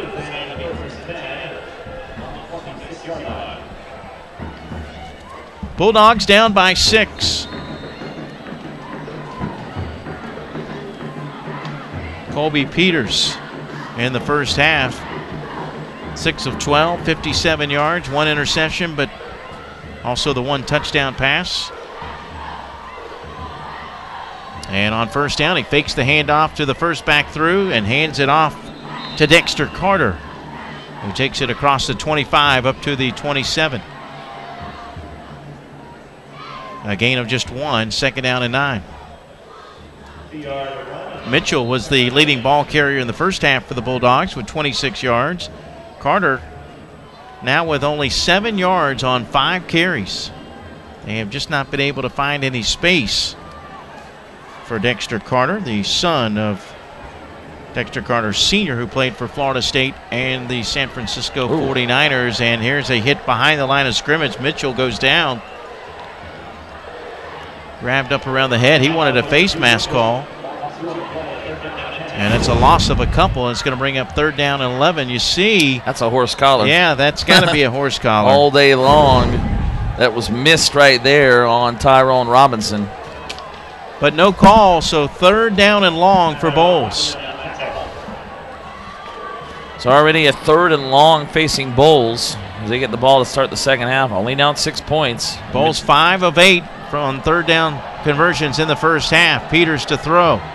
Has time. No, there's going to fumble the football. That's recovered.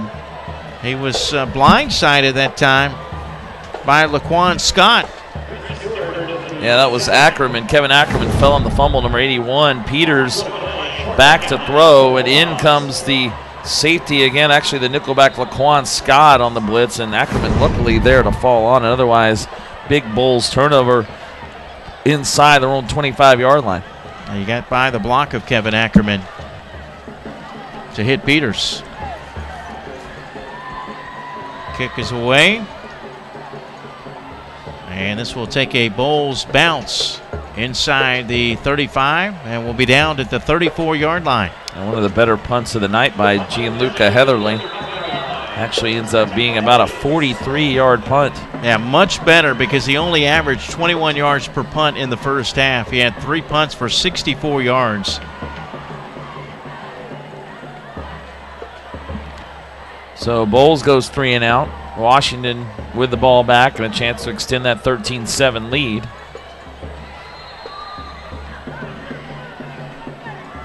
Treon Harris, 8 of 15 in the opening half, 166 yards and the 1 touchdown. He also led the team with 38 yards on 7 carries. He'll hand it off to Crondis Larry. Larry's got a first down across the 45 up to the 48.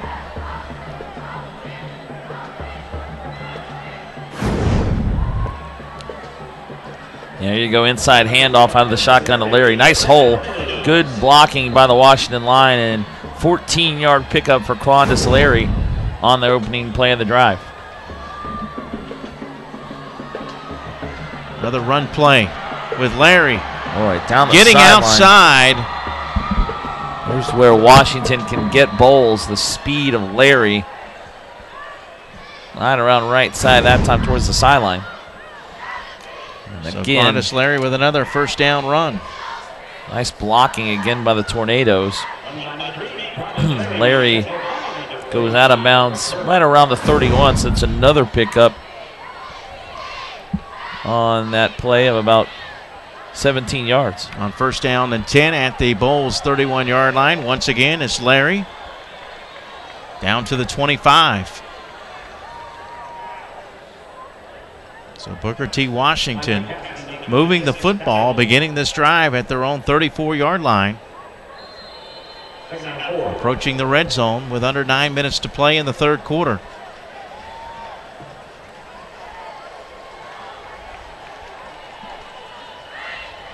Lone setback again is Larry. Harris will keep it himself, running off to the left side. We got flags on the play. Nice spin move to the 15, 10, 5. And he's out of bounds at the 2, but this one is coming back, folks. Coming back, holding on Booker T. Washington. As Harris was down at the 1-yard line. He got all the way down to the 1 as a gain of 25, but that is coming back on the hold against the Tornadoes. Nice spin move by Treon Harris. He's got some moves. It's the second long run he's had called back tonight, though, due to a penalty. Washington, that is their 9th penalty of the game. It's been another issue for Tim Harris's team, Ice Harris's team, is where's the hold? And it negates the longest run of the night for Harris. I believe the left side of the line, didn't really see it on that play, but that's where the hold would have been.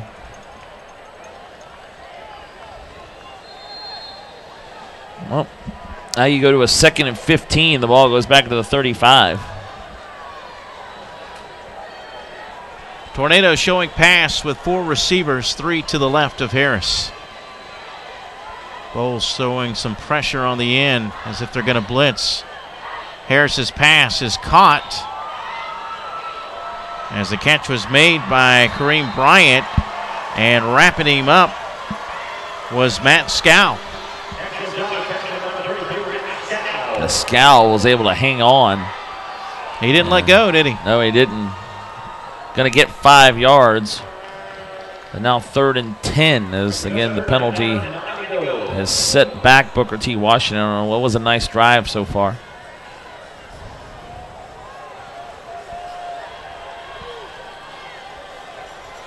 On 3rd down and 9. Harris with time. Has a wide open receiver. It's caught for the score.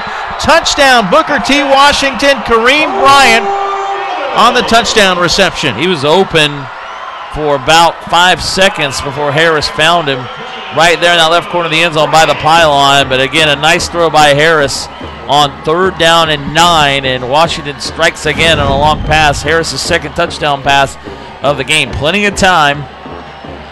Arms that one towards the left corner. There's nobody near Kareem Bryant at all as Tommy Kelly tried to close, but it was too late. Harris did a good job of looking right and then coming back and throwing to his left. And now they're going to go for 2.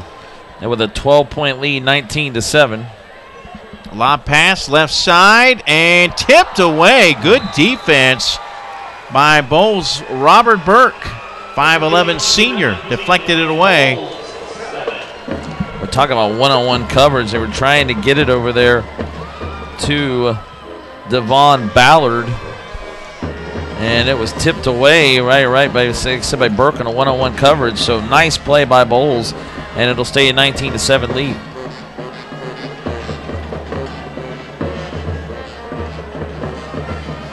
So that last drive, 5 plays, 66 yards, consumed a minute 51. Third touchdown of the night for the Tornadoes. Yep, they get the big plays in the passing game. Harris now has 2 touchdowns throwing, 1 rushing. But again, Booker T. Washington missed an extra point earlier. That time went for 2 and didn't get it. So Bolles still within 12 points with 34 to go third quarter. Bolles has had 6 possessions tonight. 4 of them have been 3 and outs. Let's see if the Bulldogs offense can answer. Live ball. That's trouble. I knew that it was going to be tough for Dexter Carter to get away. He's down at the 4-yard line. And Carter bobbled it, then he bobbled it right at the goal line. He had to return it. Gets only back to the 3-yard line. And with the speed that Booker T. Washington has, let's count the number of players that were back there for Booker T. Washington. There on your screen, there's 3 right there. There's 3 more on the left side of your screen. And the Bulldogs are backed up inside their own 5. They'll begin this drive, 1st and 10 from their own 3-yard line.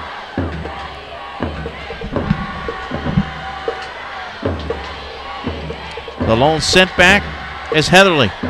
But how about Peters throwing from out of the end zone? A diving attempt, incomplete. Intended for Austin Kirksey. Yep, they went up top. First play of the drive from the 3 down that left sideline, and Kirksey was being covered by Patton. That was a nice matchup one-on-one, and just overthrows Kirksey right up about the 35-yard line.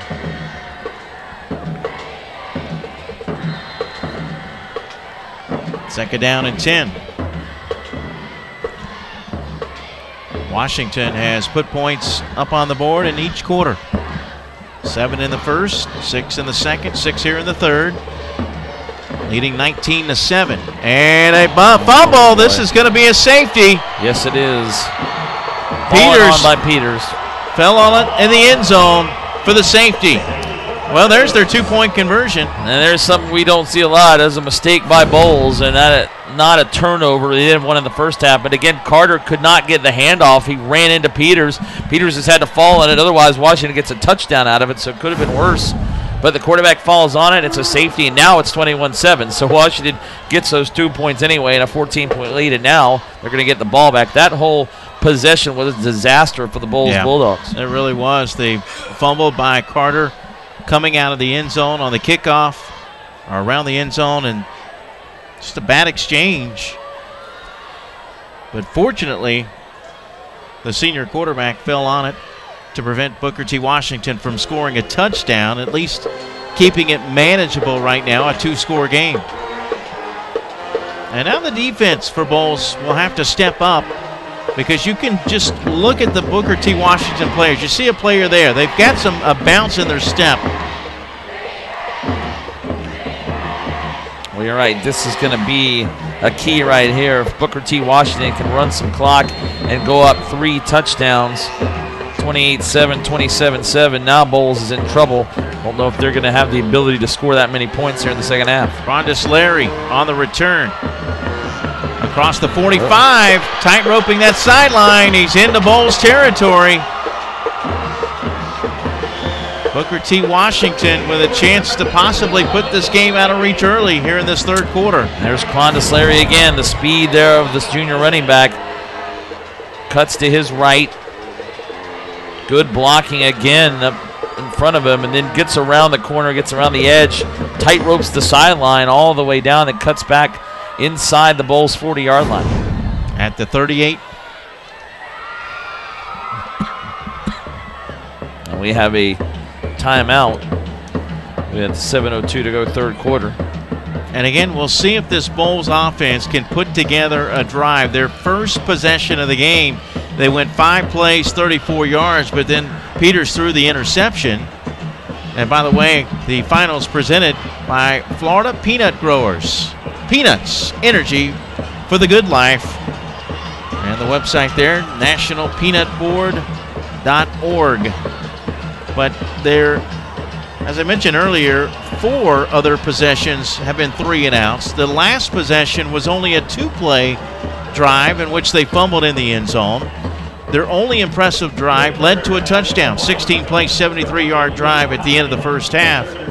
But that's it, Marty. They have not been able to move the football at all against Washington for the most part. No, that one drive, you're right, was it. And other than that, they only had 32 yards of offense in the first half. And in the second half, they punted 3 and out in the first drive. And then after the muffed kickoff, they recover at the 3, and then that's it. They go backwards, give up the safety. So Bolles, they need to stop quickly, although this is going to start Washington 1st and 10 at the Bolles 38. If they get the stop, the offense has got to get something going for the Bulldogs. Including tonight, Booker T. Washington has only allowed 20 points in the postseason.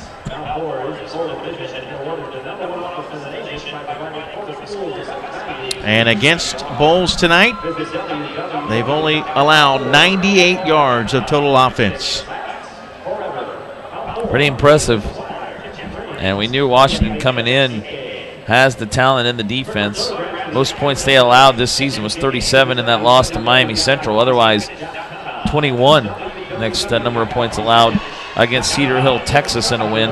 Now, if Bolles is able to stop them here, how many people do you think will start to think about that fourth quarter last year when Booker T. Washington had a 13-point lead, seemingly in control, only to see Bolles rally and get the victory? But this is a big defensive stand here now. Well, more important than that, how many players have put that out of their system from last year and are just trying to worry about this game? As Harris lets it fly, receiver there, and how about the defensive play? Batted away at the last moment by Matt Scow. Another deflection by Scow. McPhee is open. The pass maybe a little underthrown by Treon Harris, but McPhee was open, but Scow was able to really close well, close quickly, as it was underthrown, but Scow knocks it right away from McPhee inside the 5-yard line. And credit Cody Boswell that time for applying the pressure and forcing that pass, which was deflected. 2nd down and 10. Harris hands it off, and Larry takes it inside the 30, but there is a flag on the play, and this one's coming back. It's a holding call against Booker T. Washington. How many of those have we had on Washington? 4 tonight maybe, and Treon Harris, you could tell, was very upset away from the play, waving his arms in the air. Another holding call, and those are drive killers, especially when this drive started again in Bolles territory. It's going to back Washington up to the 47-yard line. That's the 10th penalty of the night against the Tornadoes.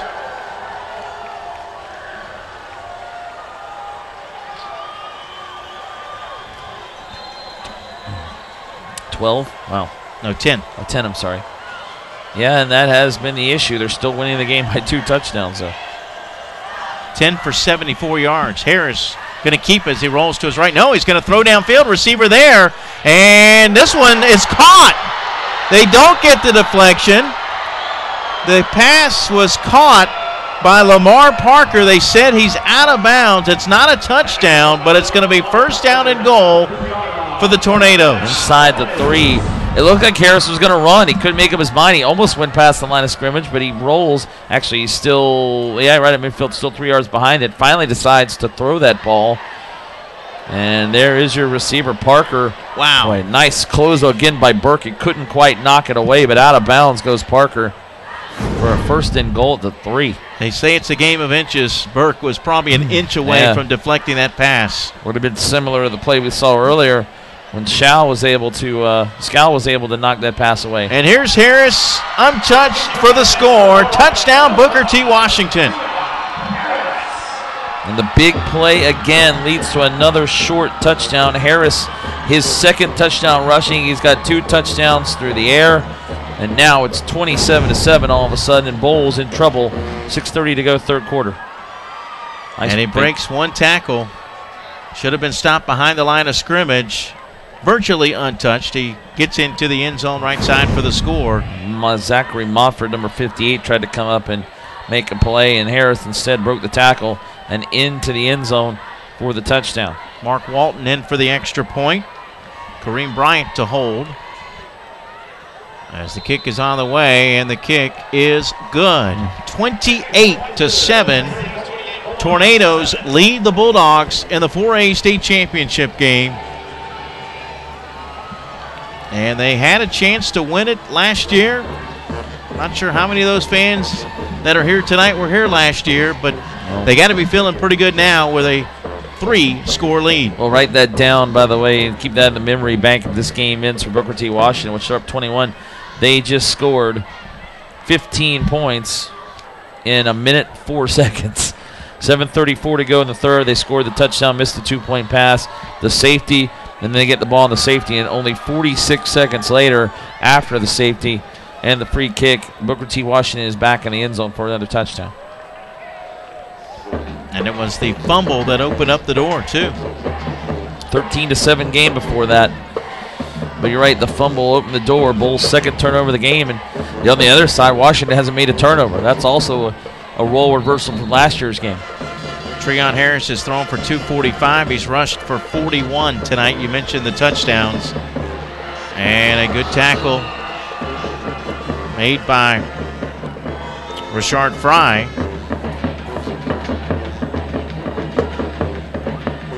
Bolles will begin their next offensive possession with a little bit more breathing room. First down and 10 just outside the 20.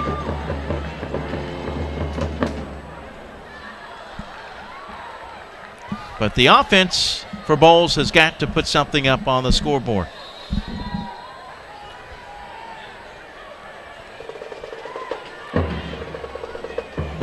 And I would imagine Peters will throw the football even though he's got 2 in the backfield. No, they're going to continue sticking with what brought them here. And that's one thing that Coach Harris mentioned earlier this week on the coaches teleconference, that one of the things that he really liked about Corky Rogers, he said that when Corky fell behind by 2 touchdowns last year, that he stuck with what got them here and ran it down their throats in the fourth quarter. Well, that's the thing. You never see him panic. I mean, he's going to keep doing what he does. If it doesn't work and he loses, he lost. I mean, he's not going to change it just because his team might be down or in trouble. And you may see a little bit more now of them trying to go to the air, but there again, they run the ball right up the middle, so who knows. Heatherly on the carry. Still a lot of time left, though. Still plenty of time for Bolles. Exactly. Still got half of this third quarter and all of the fourth quarter. That last play, a gain of 7, a manageable 3rd down and 1, and Peters sneaks it straight ahead for the first down. And you're right, if you can get down the field, score before the end of the quarter, again, make it a 14-point game. You got the whole fourth quarter. Got to get some stops, though, on defense, because we've seen Booker T. Washington kind of take over here in the second half. 5:11 to play in the third quarter. Bolles trails 28-7 in the Class 4A state championship game from the Citrus Bowl in Orlando. Mike Rideout along with Marty Palman. 5A through 8A coming up next weekend. 5A and 7A on Friday, 6A and 8A on Saturday. Yeah. The ball is fumbled, but it looks like Mitchell is going to fall on it.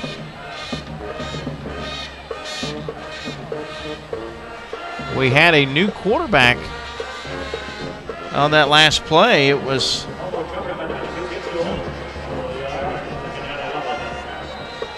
I don't believe that was Peters in at quarterback that time. Back in now after one play away.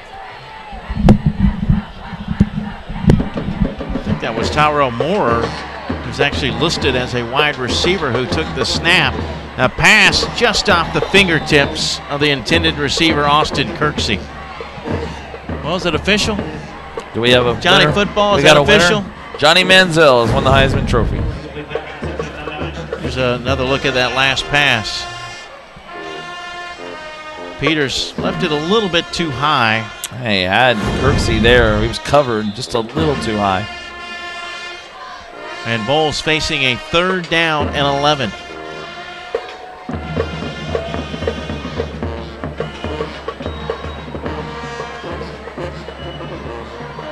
Bolles now 6 for 10 on 3rd down. Pump fake. Peters in trouble, and he's going to go down.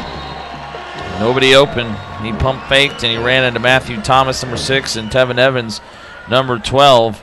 Another sack of Peters, and Bolles going to have to punt it away again with 4 minutes to go here in the 3rd quarter. Matthew Thomas and Tevin Evans on the stop. Also can call that a coverage sack. As you mentioned, no one was open downfield, and Bolles is going to have to give up the football. 4th down and a long way to go as we're under 4 minutes to play in the 3rd quarter.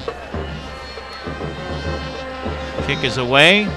Good high wobbly kick. Going to bounce at the 35. And now we'll be down at the 32-yard line.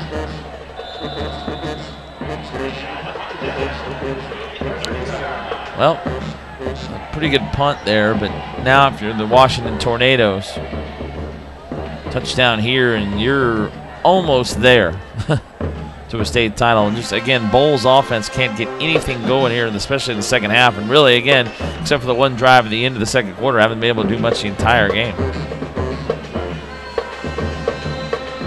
In fact, they have -1 yard in the 2nd half.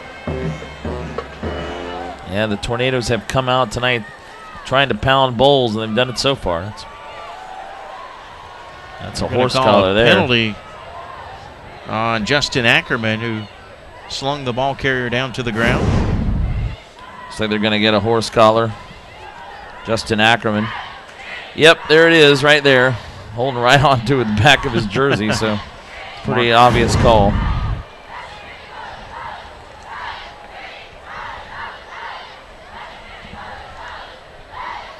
So it's going to be more yards for the Washington Tornadoes. This will take the ball to near midfield. We'll put it down at the 49.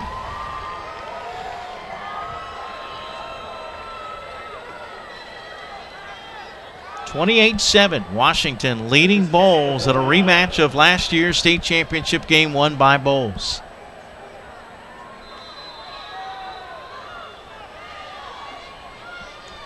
Treon Harris has thrown for 245 yards tonight, has rushed for 41. And once again, it's Mark Walton out across the 40 to the 42. Mark Walton, the freshman, getting a carry there. It's another 1st down with a gain of about 11 yards. 3:04 and counting. 3rd quarter action from the Class 4A state championship game. 1st down and 10 for the Tornadoes. Once again, Walton the lone setback. Flag on the play. This will be a false start against the offense.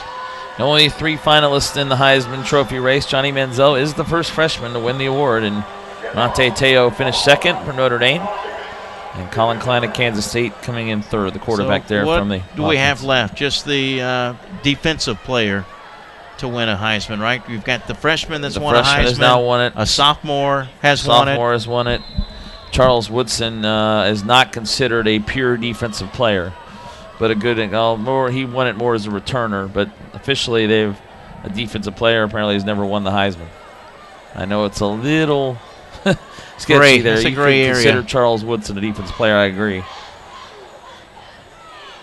Harris avoids a tackle, and he's going to keep it. He's got some running room inside the 30. Actually, they'll mark him out of bounds right at the 30-yard line.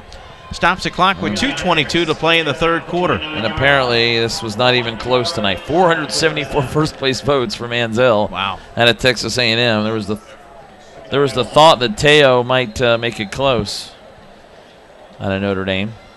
But Monte Teo will be playing for the national championship on January 7th for Notre Dame against Alabama down in Miami. And yes, Texas A&M will play in the Cotton Bowl against Oklahoma right before that. Mark Walton straight ahead. And that's good enough for another Booker T. Washington first down. Grounding it out now is Booker T. Washington, running that clock down near the 25-yard line. We go at the 26. They're going to run it out now pretty much to the end of the third quarter. 15 first downs today for Washington. It's been a dominant performance. A little bit of a hiccup in the second quarter, and then the penalties, inability to score with good field position in the first quarter. Look at Harris run. Yeah, he's going to slide safely inside the 15. He's into second with a sliding double. Got to be impressed with Treon Harris. We kind of knew that coming in, but boy, he's played well tonight, and he'll have one more year under his dad, Coach Tim Ice Harris. I kind of think they're going to lead him towards Miami, right? His dad's a Miami guy. He coached there. See if Al Golden and the Hurricanes work on that, try to keep him in this city. If they can punch it in here, Marty, it'll give them over 400 yards of offense tonight.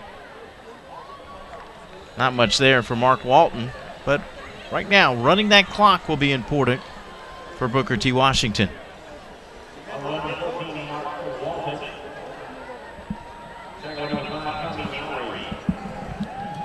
Mark Walton getting some work.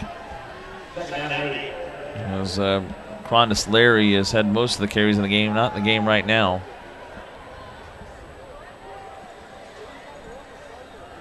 Harris to the air again, looking. Now he's going to keep it. He's tripped up. Good play inside by Bolles. I believe that was 56. Yeah, it was 56. 56 is Michael Cassidy, 6'2" junior.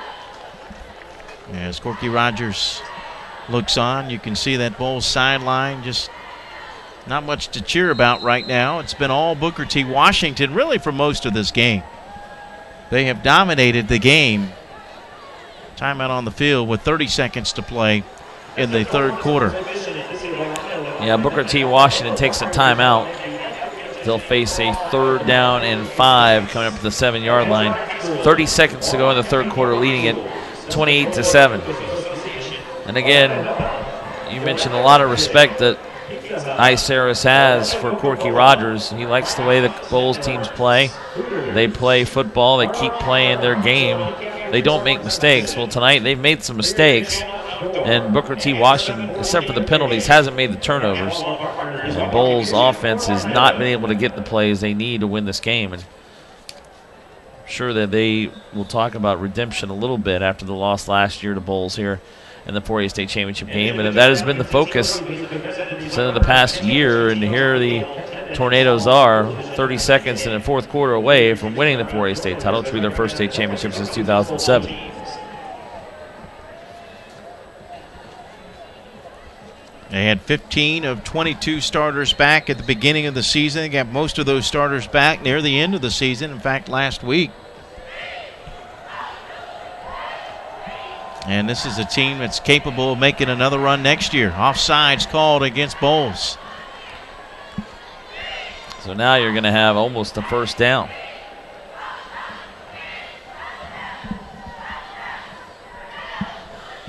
And we'll move the ball. In fact, that will be a first down, I believe. Or maybe a few inches short. Nope, so 3rd down and maybe half yard.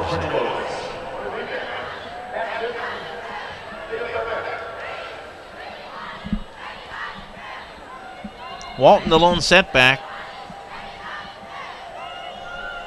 Harris out of the pistol formation. Will hand it off. They got the first down. And that will take us to the end of the third quarter. Booker T. Washington won't have to run another play. This will be a 15-0 quarter for Booker T. Washington. A 6-point halftime lead is now 21 going into the fourth quarter. Well, last year it was a 13-point lead going into the fourth quarter. This year it is a 21-point lead. And actually they may run another play here. They don't have to. The play clock with more time on it than the game clock. Well, you're right. But they will run it. As and Harris gets to the outside, and he's in for the score. Touchdown, Booker T. Washington, with 1 second on the clock. Actually, now zeros are up on the clock. Make that a 21-0 quarter yes. for Washington. And now it's a 28-point lead, and it's going to be tough for Bolles to come back from down from this deficit. Another touchdown for Treon Harris. That's 3 rushing, 2 passing. He's been responsible for all of Washington's touchdowns in the game tonight. 3-yard, 4-yard, and 13-yard touchdown runs. An 87-yard touchdown pass to Detron Hopkins. A 30-yard touchdown pass to Kareem Bryant. A 9-play, 68-yard drive used just over 3.5 minutes. Treon Harris leading the team in rushing now with 72 yards. 11 of 19 through the air, 245 yards. 5 touchdowns tonight, all by Mr. Harris, who will be back next season. That's good news for Booker T. Washington, who may be back themselves next year. And they're pretty talented. They got a lot of guys coming back, but the same can be said for Bolles. They're going to get a new quarterback, but they're a young team. They'll have guys back as well next year. Extra point just does get over the upright. It works. And that is the end of the third quarter in the Class 4A state championship. It's all Booker T. Washington as they look to win the state championship over the team that beat them last year for the state title. They're filling it heading to the fourth quarter.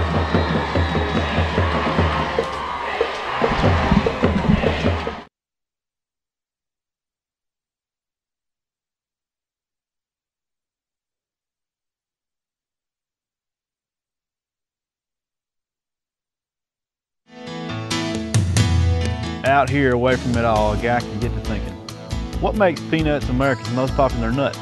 Well, for one thing, they've got more antioxidants than broccoli, carrots, or even green tea. Why, they're a bona fide superfood with more than 30 vitamins and nutrients. And the taste, well, that's pretty hard to beat. Yes, when you really think about it, good things happen for a reason. I'm Nick Marshall, and I'm a Florida peanut farmer. I dig peanuts, so you can dig them too. We can get a player up here. Oh, that's good stuff. All right, perfect. Prepare a Wiley Ballard graphic. Do you want me to start the stream? Start the stream. Camera 3. Beautiful. We're coming in on 1. For more information on how your school can join the Play On School broadcast program, go to playonsports.com/SBP. 1 match away from immortality. This is a total team effort. We're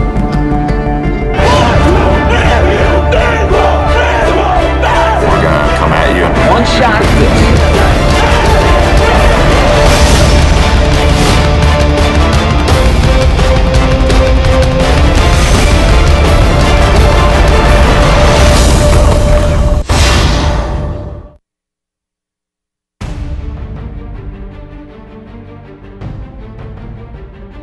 Now ready for Parkview, number 21, Matt Olson.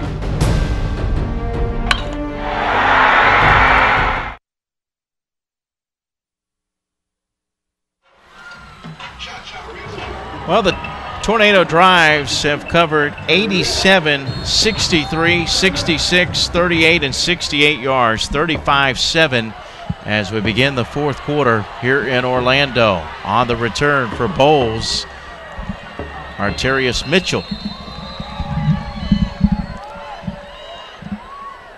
So the fourth and final quarter underway, and as we got ready for the fourth quarter, that was the sideline for Booker T. Washington. They know Their championship is only 12 minutes away. Redemption is also 12 minutes away. Revenge is 12 minutes away. All kinds of stuff. State championship, too, for the Tornadoes of Booker T. Washington. Unless somehow Bolles can get something going offensively, but they haven't been able to do so all night long. And big play there, the sack made. That is Kevin Bernard. 59, excuse me. Moses Danny, my apologies. This is Danny finishing off Colby Peters. Peters seemed to be a little confused on what to do, but really nobody open. Booker T. Washington's defense doing the job down the field. Loss of 6.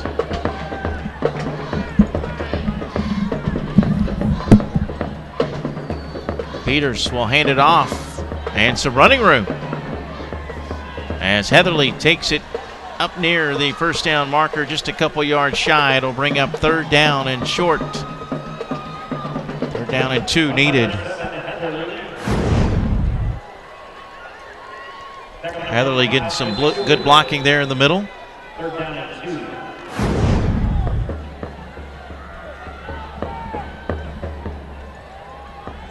2. Gain of 15 on that last carry.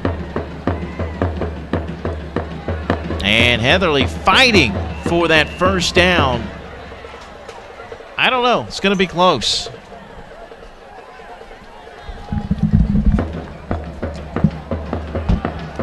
And it will be just shy. It'll be 4th down and less than a yard needed.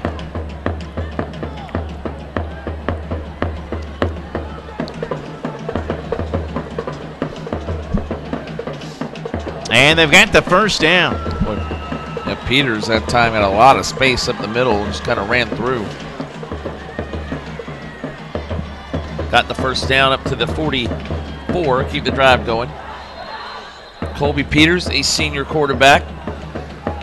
And that will finally give him some positive yardage tonight. Prior to that, 8 carries, minus 7 yards when you include the sacks. His career is going to end with 2 state championships in 2009 and in last year, 2011, and another state championship game appearance in 2012.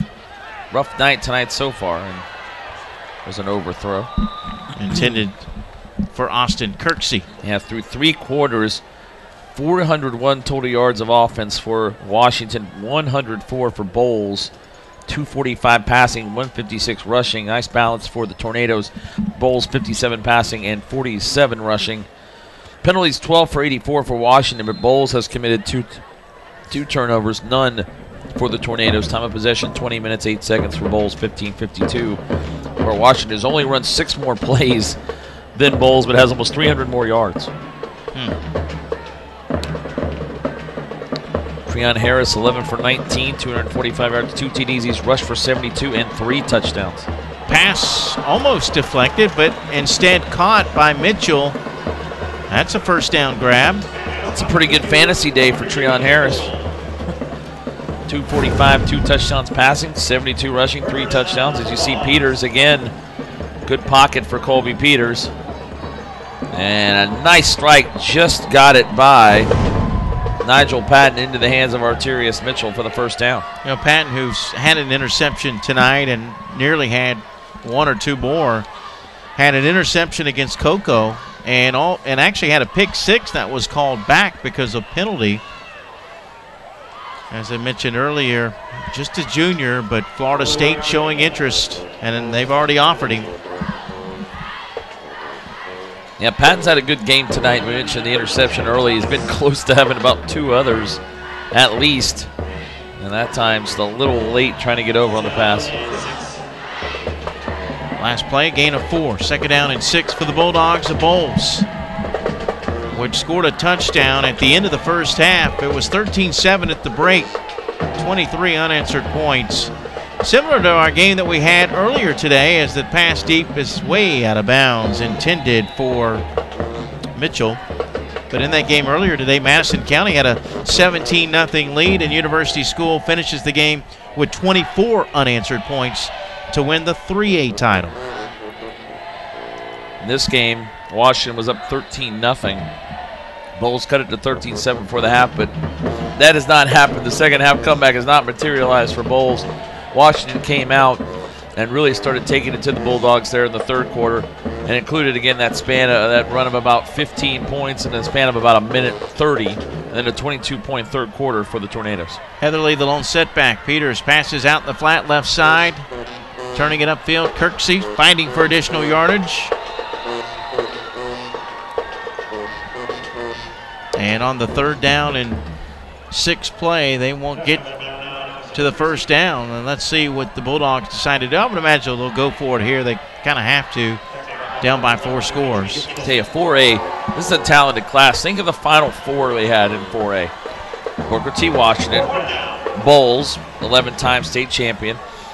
Cocoa, who Booker T. Washington beat, they won 3 in a row in the state championships from 08 to 2010. And then Yulee, with the nation's leading running back in the history of high school football, Derrick Henry. And that was your Final Four in 4A. Yeah, and don't forget you had South Sumter, which was unbeaten in the regional final, which lost to Bolles. And then Jacksonville Reigns, which played South Sumter and lost to South Sumter in round number 1. And had a chance to go for 2 at the end of the game to win. They went for 2 instead of the extra point and lost by 1. And Reigns is a team that had Bolles beat on the road at Bolles and district play during the season, and Bolles beat him with 5 seconds left. So, yeah, that 4A was a really talented class. Very competitive. Yep. Bolles picks up a first down to keep the chains moving. Mitchell on the carry there. That play prior, Colby Peters hooking up with Austin Kirksey for 3 yards. Terry Jefferson, the sophomore linebacker, on the tackle. Well, this is going to be a time-consuming drive, and it's not going to help Bolles too much. I think Corky Rogers realizing he just wants to get some plays and some points for this team. Pass downfield over the head of the intended receiver, intended for Tyrell Moore, a 6-foot sophomore.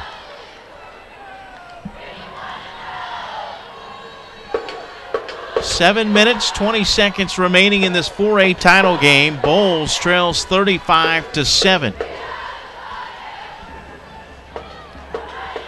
This current drive, a 12-play drive. This is the 13th play of the drive coming up.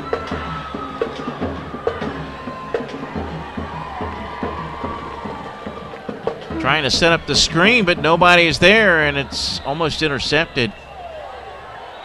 They did not set up the screen. Peters was in trouble, just tried to dump it off again. There is a flag down in front of the Bolles sideline on the 27-yard line, and that will be... It's against the Bulldogs. Is that an eligible receiver? What's the call? Or hold here? We'll see. It's against Bolles. You're right. Well, you could decline this one, or well, it looks like that Booker T. Washington wants to take the penalty, actually. Interesting.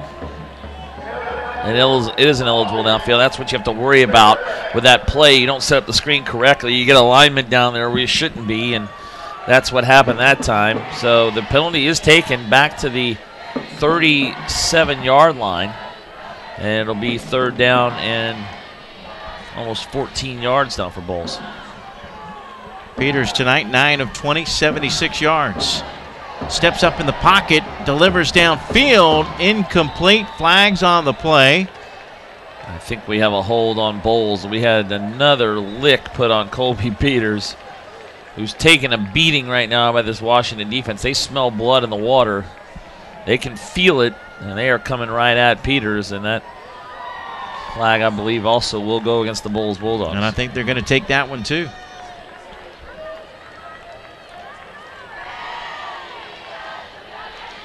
Well, Mike Coe of Madison County said, we beat University School, it'd be one of the biggest upsets in the history of football. They almost did it, losing earlier today 24-17, the 3A championship. But Corky Rogers said, I don't know how we're going to beat these guys. We're going to have to play perfect football. They haven't played perfect football, and they're going to get beat tonight, it looks like. He knew what was going on. He said this team is small, they're injured. But again, to get Bolles to this point shows you, again, another great coaching job by Corky Rogers. Yeah, it's just so hard to get here. Receiver fell down but made the catch. Wow, nice play by Mitchell, you're right. Well, another flag. Wow. And it's coming back. It's holding again. Yeah, now you're just getting tired. You're getting frustrated, trying to get an extra second for your quarterback, and the holding is coming left and right now on the Bulls side. At this point, you might want to just quick punt. I don't know why they keep taking the penalties, but I think Booker T. Washington wants to make sure that they limit the Bulldogs to only 7 points. Well, that's good because they're all the way back to the 30, which, by the way, means it's 3rd down. I can't make this up. It's 3rd and 46. They need to get to the 24 of Booker T. Washington. It's 3rd and Tampa. They're from the Citrus Bowl in Orlando.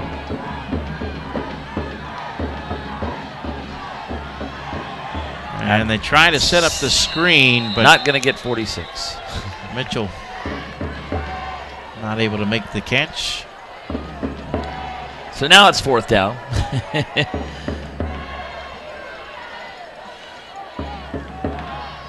And wisely, they'll send on the punt unit. I agree. Didn't think they would go for it on 4th and 46. No, you don't have any of those plays in your playbook, ever. 4th and 46. 3 holding penalties on that drive on Bolles. Also an ineligible man downfield. Well, Marty, you can start thinking about this. What's the worst loss for Corky Rogers? Let me look that up. Actually, I can't do that. At least in the state championship you can. No, actually, I've got all the records right here. But we will look at the state championship game. Of course, he's won a lot more than he's lost. True. In fact, this will be the first time that Bolles has lost in the state championship game in 9 years. They lost him on senior pace in 2003 in a 3A title game. That was at the University of Florida, 21-17. That was a close one. That was closer than this game. Before that, Bolles' last loss in the championship game, that was actually it. They lost in 1996 to Bartow by 1, 14-13. So, yeah, I think this is going to qualify as the worst loss for Bolles in a state title game. Those are the only 2 games that Bolles has dropped in the championship round. And tonight's game is brought to you by the Florida Peanut Growers. Peanuts, energy for the good life. Sure to go to nationalpeanutboard.org for more information on peanuts and the Florida Peanut Growers, proud sponsor of the 2012 FHSAA football finals. So thanks, that has given me a chance to go back in the old FHSAA archives, which is always a treat. Doesn't happen that often that Corky Rogers loses by this margin of victory. Well, that's what it hasn't happened before in a state championship game. And I'm wondering the last time Bolles lost any kind of a game. Regular season, playoff. Yeah, you're right. Even when they lose, it's pretty close. If I remember correctly, 2 years ago, 2010, they went to Trinity Catholic and got beat pretty soundly, but I think that ended up being like a 35-0 game. They ended up 35-21. That's right. There was a running clock. Yep. It was a regional final game, and Trinity Catholic won the state title in 2010. That up in Ocala. So Bolles took a big defeat in that game. Doesn't happen that often, though. Regional semifinal that was. Pardon me. Still 6.5 minutes to play. Booker T. Washington leading at 35-7. Now a little chippy there on that play. There they are. They're celebrating on the Tornadoes sideline. The folks in the orange and black. They're glad they came to this game today after a lot of them sat through that loss last year. Pretty painful loss it was, 33-25. Running straight ahead is Rashard Fry, 5'9" junior, who has a first down.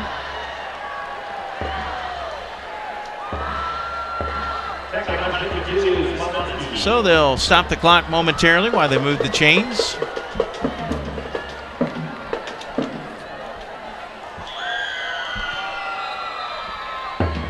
Another touchdown would give us a running clock.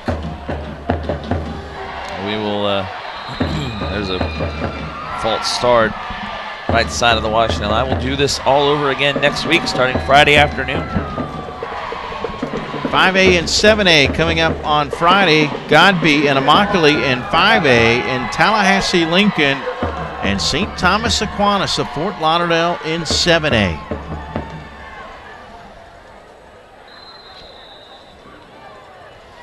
That 2010 2B regional final, Bolles lost 35-21 to Trinity Catholic. That was the last time they didn't make it, at least to the state championship game.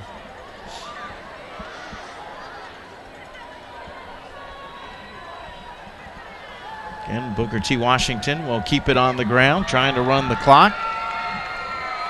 And again, the ball carrier is Richard Fry. But tonight, Booker T. Washington with over 400 yards of total offense. We mentioned the numbers that Harris has put up with 5 touchdowns, all 5 scores, 2 through the air and 3 on the ground.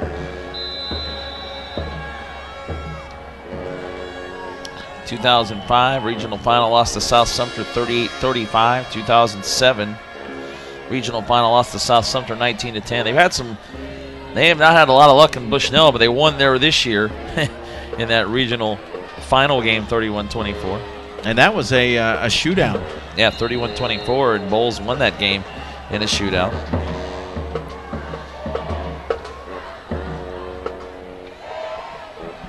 A record 11 state titles for the Bolles Bulldogs. But tonight it's all Booker T. Washington. And let's give credit where credit is due. Tim Harris had this team focused and ready. Their offense has been crisp and efficient. The defense has played soundly. Here's Harris overshooting his intended receiver. Intended for Vaquan Small, sophomore wide receiver. Yeah, that's a little surprising that Washington throwing the ball that time.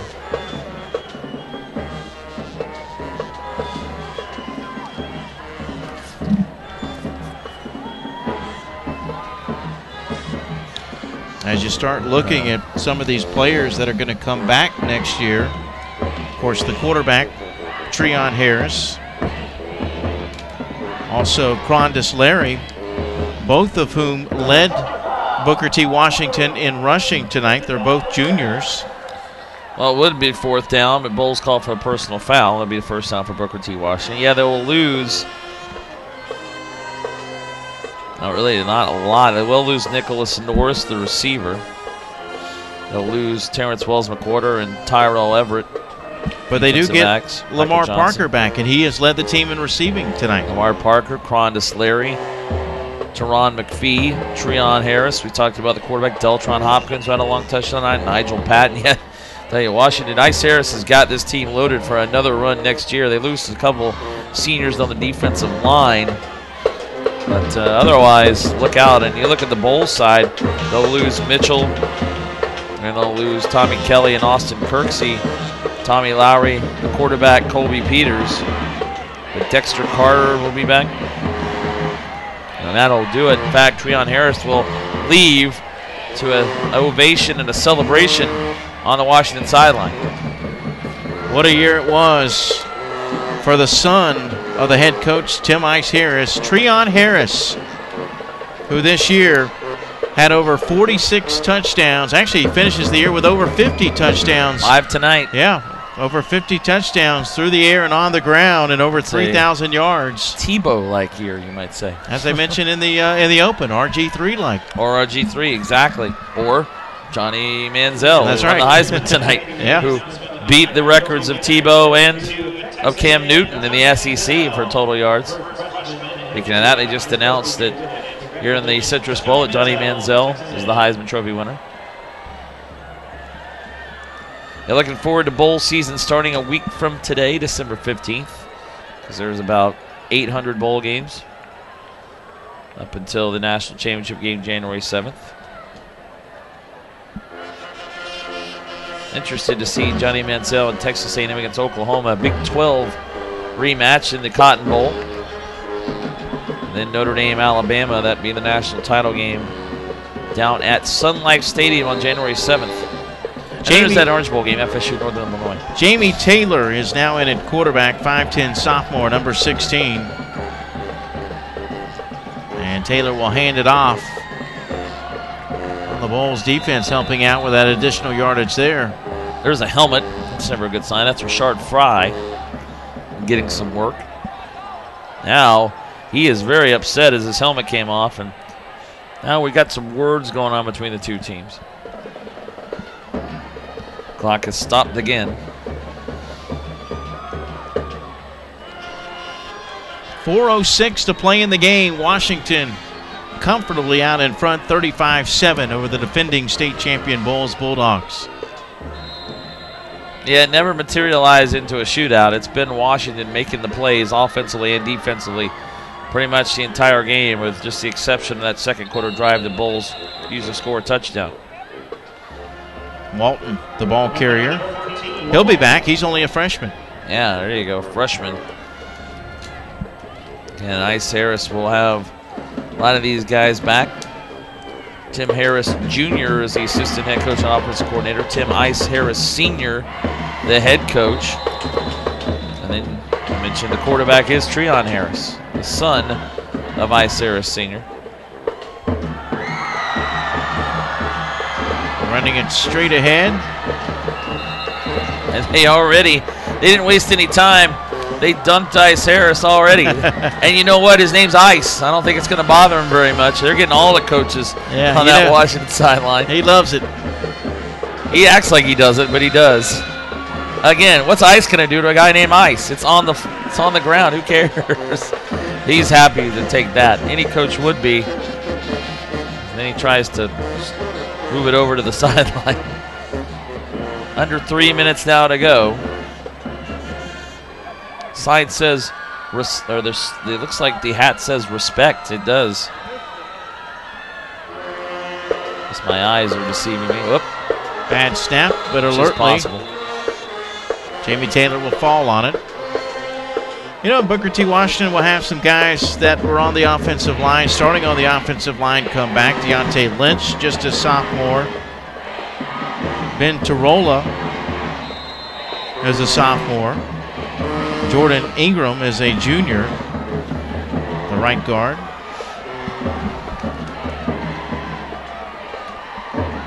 There are the players. Well, they're having a good time dancing away. Having some fun here with the state championship. About to come down to South Florida, down to Miami. Booker T. Washington. Ooh, the throw over the middle is tipped up, broken away, or broken up, tipped away as he was trying to get it down the middle of the field to Perry Plummer, the senior wide receiver.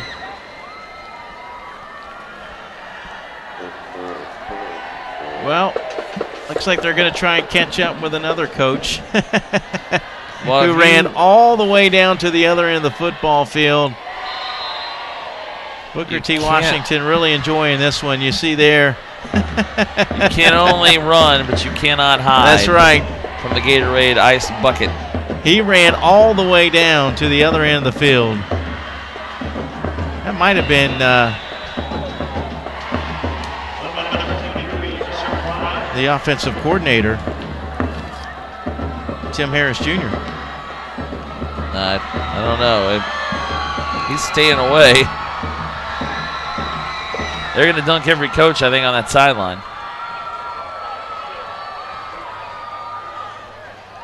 .154 left. Washington. Apparently Washington, too, with a brand new stadium in downtown Miami. Good facility, and boy, their program is at the top of its game and the top of Class 4A here this year. Well, for Bolles, they lose their backfield in Peters, Mitchell, and Heatherly, all seniors. I know you mentioned it's a young team, as that one was caught and then dropped by Austin Kirksey, who is also a senior. And they may lose that man right there. They may, but everything Not we official. seem to hear from the assistant coaches and we know is that he plans on being back. He will turn 69, as you said, coming up on December the 19th, 11 days from now. So you coach till you're 70, give yourself another season. We'll see. He seems like he enjoys it. He said he's healthy after the heart surgery. Before the game, a chance to talk to him, and he said, Corky Rogers said that I'm healthy, I feel great, I'm fine. He said if I didn't have heart problems before, this team this year would have given him to me. But he looks good, he really does. And you know, the ever-present sweater of Corky Rogers. And this isn't going to go his way tonight, and that hasn't happened a lot in his career, but that's something that's probably going to push him to come back and get this team back here and win it next year. Second down and 5 for the Bulldogs. Peters still in the game. Throws it downfield, man coverage, and it's incomplete, intended for Bermudez. Christian Bermudez, a sophomore. Well, pretty good first weekend of championship games. As this is going to end up being a blowout. There we go. Look out. Here comes another dump. Oh, no, they're going to sit on it. That's funny. I'm not doing anything. I'm just sitting here. Oh, wait a minute. Now we got to go this way. Oh, boy. Oh, the coach saw it. Oh, and it closed on him. Oh, he went right into it. He decided he was going to try to take the ice out. I don't know if that worked as well as I wanted it to. There's a lot of ice. Respect, yep, that's what the hat says. Last pass was incomplete. Fourth down for Bolles. 1:35 remaining in the game. Booker T. Washington with 22 points in the third quarter. The safety was big, Marty. After the safety, Bolles punted. It led to a touchdown for Booker T. Washington, and well, yeah, that pulled away after it was just 13-7 at the half. Yeah, that was the key point. Harris threw the touchdown pass to Kareem Bryant, made it 19-7. The kickoff was muffed, covered at the 3-yard line by Bolles. The ensuing kickoff. 2 plays later, bad handoff. Peters couldn't get it to Dexter Carter. Peters fell on it. That made it 21-7. And then after the ensuing free kick on the kickoff, they went right down the field. Booker T. Washington got it on a nice kick return inside the Bolles 40. And then Harris scored another touchdown. And that was 15 points in 1:04 seconds. And that went from 13-7 to 28-7. And that was the ballgame tonight here in Orlando. It's going to be a fun trip down to South Florida. It will be. They will enjoy this year. And fourth down and 10 for Bolles. Peters lets it fly, and it's caught over on the far sideline by Kirksey. That's the first down. Kirksey just caught that pass and that bunch of ice over there. It was a nice catch, though. Pushed him to the 25. Second Miami-Dade school from Miami to play the state finals this weekend. The other being Dade Christian, who lost in the 2A final yesterday. They lost to the team from Jacksonville University Christian, so this will be revenge for the city of Miami, as Booker T. Washington will take out the team from Jacksonville Bolles in this 4A game. That last catch gives Kirksey the most receiving yards for Bolles tonight. 4 catches, 39 yards. 68 seconds left. Incomplete, intended for Tyrell Moore. Bolles still throwing away, trying to get something here at the end of the game. And the players now talking to the fans and the parents. Celebration has started very early as this game has been over for a while. Folks that made the trip down up here from Miami. Pretty good crowd, biggest crowd we've seen this weekend so far in these state championship games. Now they get to show off their dance moves. A little bit of everything. Peters stepping up a bit in the pocket. Flag on the play. Pass incomplete. Intended again for Moore. Brandon Boyd on the coverage. There was Tyrell Moore again, a sophomore. The pass was overthrown, but we do have a pass interference on the Tornadoes. Bolles has been held to under 200 yards of total offense. Washington finishing the night with 440. Yeah, when's the last time Bolles has had under 200 yards of offense? That doesn't happen very often either. This coaching staff, we mentioned too the success of Rogers many times tonight, but the coaching staff is guys that have stuck together. Mike Barrett, defensive coordinator and linebackers coach, has been there for probably 20 years. Kevin Fagan, the quarterbacks coach. Sean Newman played at Bolles, defensive backs coach. Wayne Belger has been the offensive coordinator pretty much since Corky Rogers has been at Bolles. And then we mentioned Dexter Carter, the running backs coach. Hasn't been there as long, but a chance to coach his son, Dexter Carter Jr. Nice run after the catch by Arterius Mitchell. His 5th catch of the night.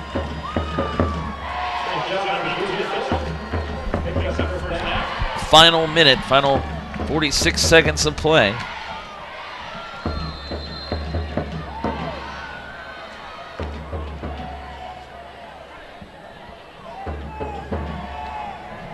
So Bolles season will end at 12-2. Booker T. Washington will pick up their 13th win of the season. 13-1. Only lost to Miami Central, who will play next Saturday afternoon for the 6A state championship against Gainesville. That should be a good one. I think all 4 games, and we always expect this from the upper class or higher classifications, should be good games next week. 5A game on Friday at 1 o'clock between Immokalee and Tallahassee Godby. Then we'll have 7A on Friday night beginning at 7 o'clock. And St. Thomas Aquinas, who's no stranger to the championship game, didn't think they'd be here this year probably, but taking out the #1 team, not only in the state but in the nation, in Manatee last night. And that, by the way, if you remember 2 years ago, Mike, St. Thomas Aquinas was #1 in the country, went to Manatee and lost in the state semifinals. That's right. So talk about a bit of revenge for the Raiders of St. Thomas Aquinas last night. And then that'll be the 7A final, St. Thomas Aquinas, and their opponent will be Tallahassee Lincoln. Lincoln also no stranger to state championship games. And then the 6A championship next Saturday, 1 o'clock. Gainesville, first appearance in a state title game since they last won the state championship in 1980, will play Miami Central, who was here last year, lost in the championship. And then 8A next Saturday night at 7. Apopka, boy, that's going to be a big crowd coming from nearby. Apopka knocked off the #1 team in 8A, Dr. Phillips. Not far from here from the Citrus Bowl last night at a state semifinal game. They'll play Weston Cypress Bay, will be making its first appearance in the state title. Mitchell making that last catch for Bolles. Bulldogs would like to get another score on the board, even though, as you can tell, this one's been long over with. Booker T. Washington is going to win the 4A championship. I guess with Apopka, that will be the only team from the Orlando area. That is the only team from the Orlando area that'll be here in the finals this year. Of course, they took out another Orlando team in Dr. Phillips. The only other one that was alive last night, Osceola Kissimmee, lost to Tallahassee Lincoln in the 7A semifinals. And the clock is going to run out on Bolles after Peters gets sacked on that last play. And I think Gainesville might be the next closest team from the Orlando area. Last play of the game. Intercepted, only fitting that it ends in a pick. It was Laquan Scott, number 26. There you the go. Tornadoes of Booker T. Washington get revenge after falling to Bolles last year. Booker T. Washington wins the 4A title in 2012. The final score, Booker T. Washington 35 and the Bolles Bulldogs 7. Booker T. Washington, Marty, with over 200 points in the postseason. It was dominant, and it was as dominant as they had been this entire postseason. You're right, Mike. They absolutely destroyed their competition. Round 1. 204-20 in the postseason. Yeah, round 1, it was 71-0 over North Broward Prep. It was 57-0 over Culliver Prep in round 2. Cocoa, 41-13. And then Bolles, 35-7. Yeah, 28 points was the closest game they had the last 2 weeks. Boy, that's quite a total and quite a dominating run. They had unfinished business, didn't they, from last year? They took care of business, as you said, 204-20 in 4 games here in 2012. So congratulations to the Tornadoes of Booker T. Washington at 13-1. They are your 2012 Class 4A state champion. So we'll take a break. We'll come back and wrap things up from Orlando's Citrus Bowl right after this on the FHSAA Network.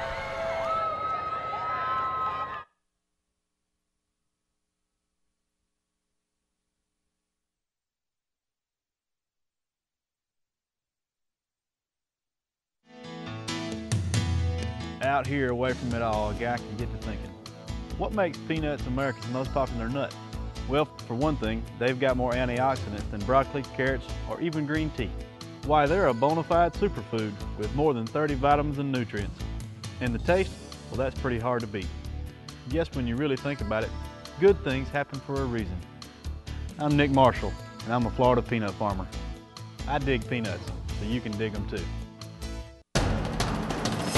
We can get a player up here. Oh, that's good stuff. All right, perfect. Prepare a Wiley Ballard graphic. Do you want me to start the stream? Start the stream. Camera 3. Beautiful. We're coming in on 1.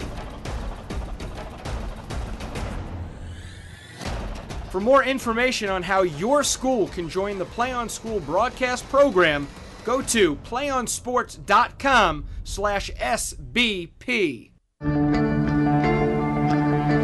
One match away from immortality. This is a total team effort. We're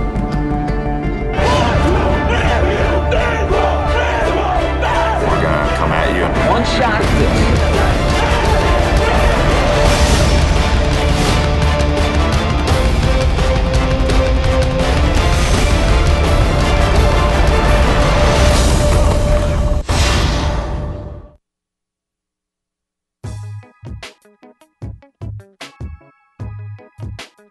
Third down and 3 for the Indians.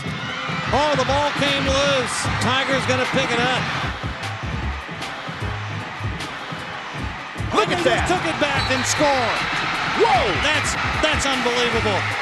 That is unbelievable.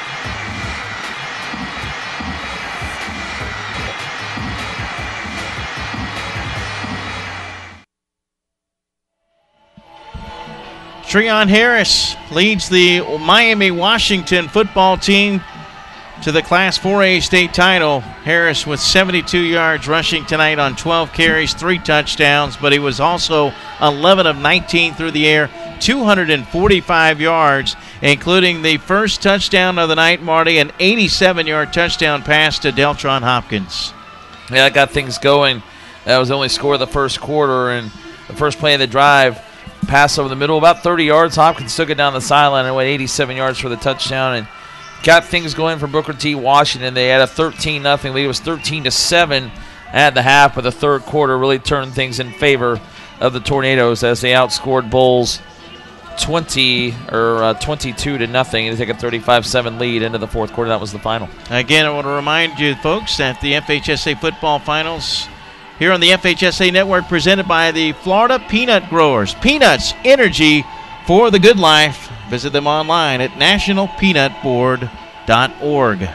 So we've completed 1A through 4A. Coming up next, the big boys, 5A through 8A. But a big boy performance tonight by Treon Harris. As you see him getting a wide open look here. 1 of 5 touchdowns on the night, 2 through the air, 3 on the ground for the junior. So Treon Harris certainly earned MVP honors here tonight in the 4A state title game. Once again, the final score, Booker T. Washington of Miami 35 and the Bolles Bulldogs of Jacksonville 7. For Marty Palman, I'm Mike Rideout. This has been a production of Play On Sports. Thanks to the entire Play On Sports crew. Once again, the final score, Miami Washington 35, the Bolles School of Jacksonville 7. Good night, and God bless from the Citrus Bowl in Orlando.